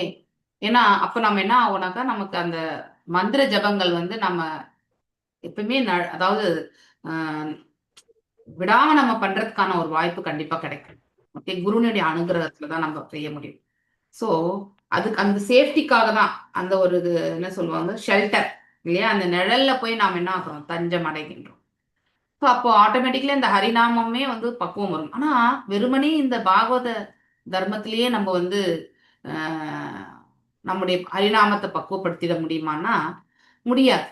ஏன்னா நாம பழகக்கூடிய அந்த என்னது நான்-4 ரெகுலேஷன்ஸு இல்லையா, அதுல எங்கேயுமே சிதறை விடக்கூடாது நம்ம இல்லையா. மேலும் சுலபத்துல வந்து இந்த ஸ்பிரிச்சுவல் கான்சியஸ்னஸ் சொல்லுவாங்க இல்லையா, ஆன்மீகமா இருக்கக்கூடிய அந்த உணர்வு பார்த்தீங்கன்னாக்கா அவ்வளவு சீக்கிரமா வந்து மேன்மை வராது ஆக்சுவலி. அதனால்தான் second initiation brahminical initiation. So qualities of a brahmana இல்லையா, துவஜபந்து இல்லையா, நாம எல்லாம் துவஜபந்துவா இருந்து அடுத்து துவஜவா மாறணும் இல்லையா. துவஜா அப்படின்னா இரு பிறப்பு, ஒன்று தாயினுடைய கரு, ரெண்டாவது வந்து second time initiation. Second initiation எடுக்கும் பொழுது நமக்கு அந்த பிராமணிக்கல் இனிஷியேஷன் எடுக்கும்போது அந்த குவாலிட்டிஸ் எல்லாமே வரும். வாட் ஆர் த மெயின் என்னது அது, ஒரு பிராமனுடைய டியூட்டி என்ன ஆக்சுவலி, அவன் வந்து he has to preach, he has to, அதாவது மேலும் வந்து he has to follow what he preaches also first இல்லையா. அந்த குவாலிட்டிஸ் வந்து நம்ம சாதாரண மக்கள் வந்து நம்ம சொன்னா கூட நமக்கு அந்த அதை வந்து பக்குவமா எல்லா காலகட்டத்திலையுமே நம்மளால செய்ய முடியாது. அதே அந்த செகண்ட் இனிஷியேஷன் எடுக்கும் பொழுது என்ன ஆகுதுனாக்கா, நமக்கு காயத்ரி மந்திரங்கள் கிடைக்கிறது இல்லையா. ஸோ அந்த அந்த காயத்ரி மந்திரம் எல்லாமே என்னது, நமக்கு பியூரிஃபிகேஷன் தான். அதுக்கப்புறம் வந்து டிடி வர்ஷிப் இல்லையா, டிடி வர்ஷிப் பண்ணும்பொழுது நம்ம வந்து டிடி வர்ஷிப் பண்றத விட டிடிக்கு அலங்காரம் பண்றது இல்லையா. ஸோ அந்த பாவம் பார்த்தீங்கன்னாக்கா உங்களுக்கு பக்தியில வந்து ரொம்ப ஃபோக்கஸ்டா எடுத்துட்டு போகும். அடுத்து வந்து டிடி கிச்சன்ல போயிட்டு நம்ம வந்து சேவை பண்றது இல்லையா. டிடி கிச்சன் சேவால வந்து பகவானுக்கு பார்த்து பார்த்து செய்யும் இல்லையா. ஸோ எந்த இடத்துலையுமே நம்ம வந்து தவறை பண்ணிடக்கூடாதுன்ற அந்த அந்த என்ன சொல்லுவாங்க, கவனம் என்பது அது வந்து ஃபோக்கஸ்டா இருக்கும். அதே நம்ம வந்து நார்மலா இருக்கக்கூடியவங்க செய்யும்பொழுது கவனம் இருக்கும். ஆனா இந்த அளவுக்கு 1க்கு 2 வாட்டி நம்ம கேர் பண்ணி நம்ம செய்யணும்னு வந்து நமக்கு கிடையாது இல்லையா. ஸோ அதனாலதான் செகண்ட் இனிஷியேஷன் ஏன் வந்து நமக்கு வந்து நாரத பஞ்சராத்திர விதி பிரகாரம் ஏன் பாகவத விதியே போறோம் நம்ம மோட்சம் அடையறதுக்கு. ஆனா அது வந்து ப்ரொலாங்கடா போகும். ஆனா இது வந்து லிட்டில் ஃபாஸ்டர். நம்முடைய கான்சியஸ்னஸை வந்து தூய்மைப்படுத்த வந்து இல்லையா, இன்னும் பியூரிஃபிகேஷன் ஃபாஸ்டா நடக்கும். அதாவது பிராமணிக்கல் இனிஷியேஷன். ஸோ ஒன்று என்னன்னாக்கா, நமக்கு வந்து பாகவத இது பிரகாரம் போறது வந்து நாமளா கேட்கலாம். நான் இனிஷியேஷனுக்கு ஃபார்ம் சப்மிட் பண்றேன் அப்படிங்கிறது வந்து நாம கண்டிப்பா கேட்கலாம். ஆனா அதே வந்து செகண்ட் இனிஷியேஷன் வந்து டெம்பிள் ஹேஸ் டு ஐடென்டிஃபை, இல்லைன்னா நம்முடைய குரு வந்து ஐடென்டிஃபை பண்ணணும். அந்த மாதிரி அவங்க மூலியமா தான் நம்ம வந்து செகண்ட் இனிஷியேஷன் நாம கேட்கக்கூடாது. ஸோ இது தெர் ஆர் சம்திங்ஸ். ஏன்னா நம்ம எந்த நிலைமையில வந்து ஃபர்ஸ்ட் இனிஷியேஷன் ஆன பிறகு நாம் எப்படிப்பட்ட நிலையில இருக்கோன்றது வந்து குருவுக்கு தெரியும். அடுத்து நம்ம யாரோட சீனியர் டிவோட்டிஸோட அசோசியேஷனா இருக்கிறோமோ அவங்களுக்கு மட்டும் தான் தெரியும். ஓகே. ஸோ நம்ம எந்த அளவுக்கு நம்முடைய அந்த சம தம தபஸ் சௌஷம் இல்லையா, அடுத்து வந்து சாந்தி ஆர்ஜவம் ஏவச்ச இல்லையா, ஞான விஜானம் ஆஸ்திக்யம் இல்லையா, பிரம்ம கர்மா, இந்த 9 இது வந்து பாத்தீங்கன்னாக்கா ரொம்ப முக்கியம். ஸோ இந்த குவாலிட்டிஸ் எல்லாமே இருக்கும். அதுல ஃபர்ஸ்ட் குவாலிட்டியே பாத்தீங்கன்னாக்கா கண்ட்ரோல் ஆஃப் மைண்ட், அடுத்து வந்து கண்ட்ரோல் ஆஃப் சென்சஸ், சாந்தி என்பது திதிக்ஷா, அதாவது எந்த ஒரு கடினமான ஒரு சூழ்நிலையில இருந்தாலுமே அதை பொறுத்துக்க கொள்ளக்கூடிய குணம் வந்து பிராமணிக்கல் இதுல மட்டும்தான். ஓகே. ஸோ ரஜஸ் குணத்துல வராது இல்லையா. சத்வம் மினிமம் குவாலிட்டியே சத்வம். சுத்த சத்வத்துக்கு நாம போகிறதுக்கு வந்து முதல்ல நாம் சத்வத்துல நிலை கொள்ளணும். ஸோ சுத்த சத்வத்துக்கு போனாதான் நம்ம வந்து மோட்சத்திற்கான மார்க்கமே கிடைக்கும் இல்லையா. ஸோ நம்ம ரஜஸ் தமஸ்லயே வந்து இருந்தோம்னா நம்ம மீண்டும் வந்து இந்த ரஜஸோட இருந்தா இதே உலகத்துக்கு வரும், தமசா இருந்தா கீழான பிறவில பிறப்போம், இல்லைன்னா கீழ் உலகத்திற்கு தள்ளப்பட்டோம். ஸோ இப்படி எல்லாமே வந்து ஒன்றோடு ஒன்று பின்னி பிணைந்தது தான். ஸோ நம்ம அதை வந்து நம்ம நன்னா புரிஞ்சுக்கணும். ஓகே, ஹரே கிருஷ்ணா. ஹரே கிருஷ்ணா மாதாஜி. மாதாஜி ஒண்ணு மாதாஜி. ம். மாதாஜி பாகியலட்சுமி மாதாஜி வந்து 5000 ரூபாய் பகவத்கீதை கன்ஸ்ட்ரக்ஷன், அந்த ரெசிடென்ஸ் கன்ஸ்ட்ரக்ஷன் கொடுத்துருக்காங்க மாதாஜி. ஆமா, அவங்க இன்னைக்கு பேர் படிச்சாங்களே. வாசிச்சாங்களே. அனௌன்ஸ் வாசிச்சு பண்ணாங்க சொன்னாங்களே. மாதாஜி, அனௌன்ஸ் பண்ணாங்க. உங்களுக்கு பண்ணாங்க. சொல்லணும்னு இருக்கு. ஆமா. இல்ல, தெரியும் எனக்கு, அவங்க சொன்னாங்க. இல்ல, அவங்க வரமாட்டாங்க, அதுக்காக நான் சொன்னேன். இப்ப வந்திருக்காங்க. ஓகே ஆரத்திக்கு வர்றது இல்ல. ஹரே கிருஷ்ணா மாதாஜி. ஓகே ஹரே கிருஷ்ணா மாதாஜி. ஹரே கிருஷ்ணா. ஹரே கிருஷ்ணா. ஹரே கிருஷ்ணா. மாதாஜி, எனக்கு ஒரு சந்தேகம் மாதாஜி. ம். உடல் சம்பந்தப்பட்டது மட்டும்தான் நம்ம சிரமம்னு எடுத்துக்கிறோமா? இப்ப நம்ம மைண்டு, நம்ம வேற மூளை, இந்த மாதிரி வேற எதுவும் சம்பந்தப்பட்ட கஷ்டம் வந்தாலும் அதுவும் சிரமம் தானே? உடல் சம்பந்தப்பட்டது மட்டும் Yes. சிரமம் அல்ல. இல்ல, எப்ப நம்ம வந்து உடல் சம்பந்தப்பட்டது மட்டுமே எடுத்துக்கோன்னா நாம வந்து சூக்ஷ்மத்தினுடைய செயல்படும் தன்மையே நமக்கு அறியாது இருக்கும் பொழுது ஆட்டோமேட்டிக்கலி அனைத்துமே உடல் தளத்திலிருந்து தான் நம்ம நோக்குவோம். ஓகே, அது தெரியாததுனால நம்ம அதுவும் உடல் சம்பந்தப்பட்ட ஐடென்டிஃபை, நம்முடைய ஐடென்டிஃபிகேஷன், நாம் எந்த அளவுக்கு ஆவித்தியில் இருக்கிறோமோ அந்த அளவுக்கு நம்ம உடல் தளத்துல உட்காந்துருப்போம். கொஞ்சமா பரவாயில்லன்னும் பொழுது நம்ம இதனுடைய ரூட் காஸ் அனாலிசிஸ் கண்டிப்பா பண்ணுவோம் இல்லையா? ஸோ நம்ம எதுக்கு இந்த மாதிரியான சஃபரிங்ல இருக்கோம் அப்படிங்கறது வந்து அனலைஸ் பண்ண ஆரம்பிப்போம். அதுக்குமே பக்தி பண்ணா மட்டும்தான் வரும். பக்தி தொண்டை எடுத்துட்டாதான் நம்ம இந்த சூக்ஷ்மத்தையே பக்குவமா செயல்படுத்தும். டிஃபரெண்ட் நம்ம புரிஞ்சுக்க முடியும். டிஸ்கிரிமினேஷன், அதுதான் வந்து மத்தியம அதிகாரி நிலைக்கு வர்றது. ஸோ அதுலயே வந்து மேன்மையா போறதுதான் வந்து உத்தம அதிகாரி. அப்படின்னா 3 குணங்களுக்கு அப்பாற்பட்ட நிலையில போய் அமர்ந்து என்ன சுகம் துக்கம் எல்லாம் வந்தாலும் அடிச்சு தள்ளிட்டு போயிட்டே இருக்க வேண்டியதுதான் இல்லையா? இன்னைக்கு இது நல்லா இருக்கு, நாளைக்கு வேற ஒண்ணு நல்லா இருக்கும், அவ்வளவுதான். சோ எல்லாமே நன்மைதான். அதுல வந்து நம்ம பாகுபாடு பார்க்க வேண்டிய அவசியமே கிடையாது இல்லையா? ஃபார் எக்ஸாம்பிள், மாதாஜி, ஆனா மனசுனால கஷ்டப்படாம இருக்கிறதுக்கு மனசை நல்லா வச்சுக்கிட்டனால உடம்பு ஆரோக்கியம் கொஞ்சம் வரும் மாதாஜி. அதுதான் மனதினாலதான் கஷ்டப்படுறோன்றதே தெரியாம இருக்கிறவங்க வந்து உடல் தளத்துல இருந்து செயல்படுவாங்க. மனசுனால கஷ்டப்படுறோன்றத வந்து அனலைஸ் பண்றவங்களுக்கு தான் தெரியும் இல்லையா? நாம எல்லாத்துக்கும் மூல காரணமே மனசுதான். அதனால தான் போன அத்தியாயம் முழுவதுமே வந்து ஜடபாரதன் வந்து ரகுகணனுக்கு வந்து அந்த வந்து எடுத்துரைச்சார் இல்லையா?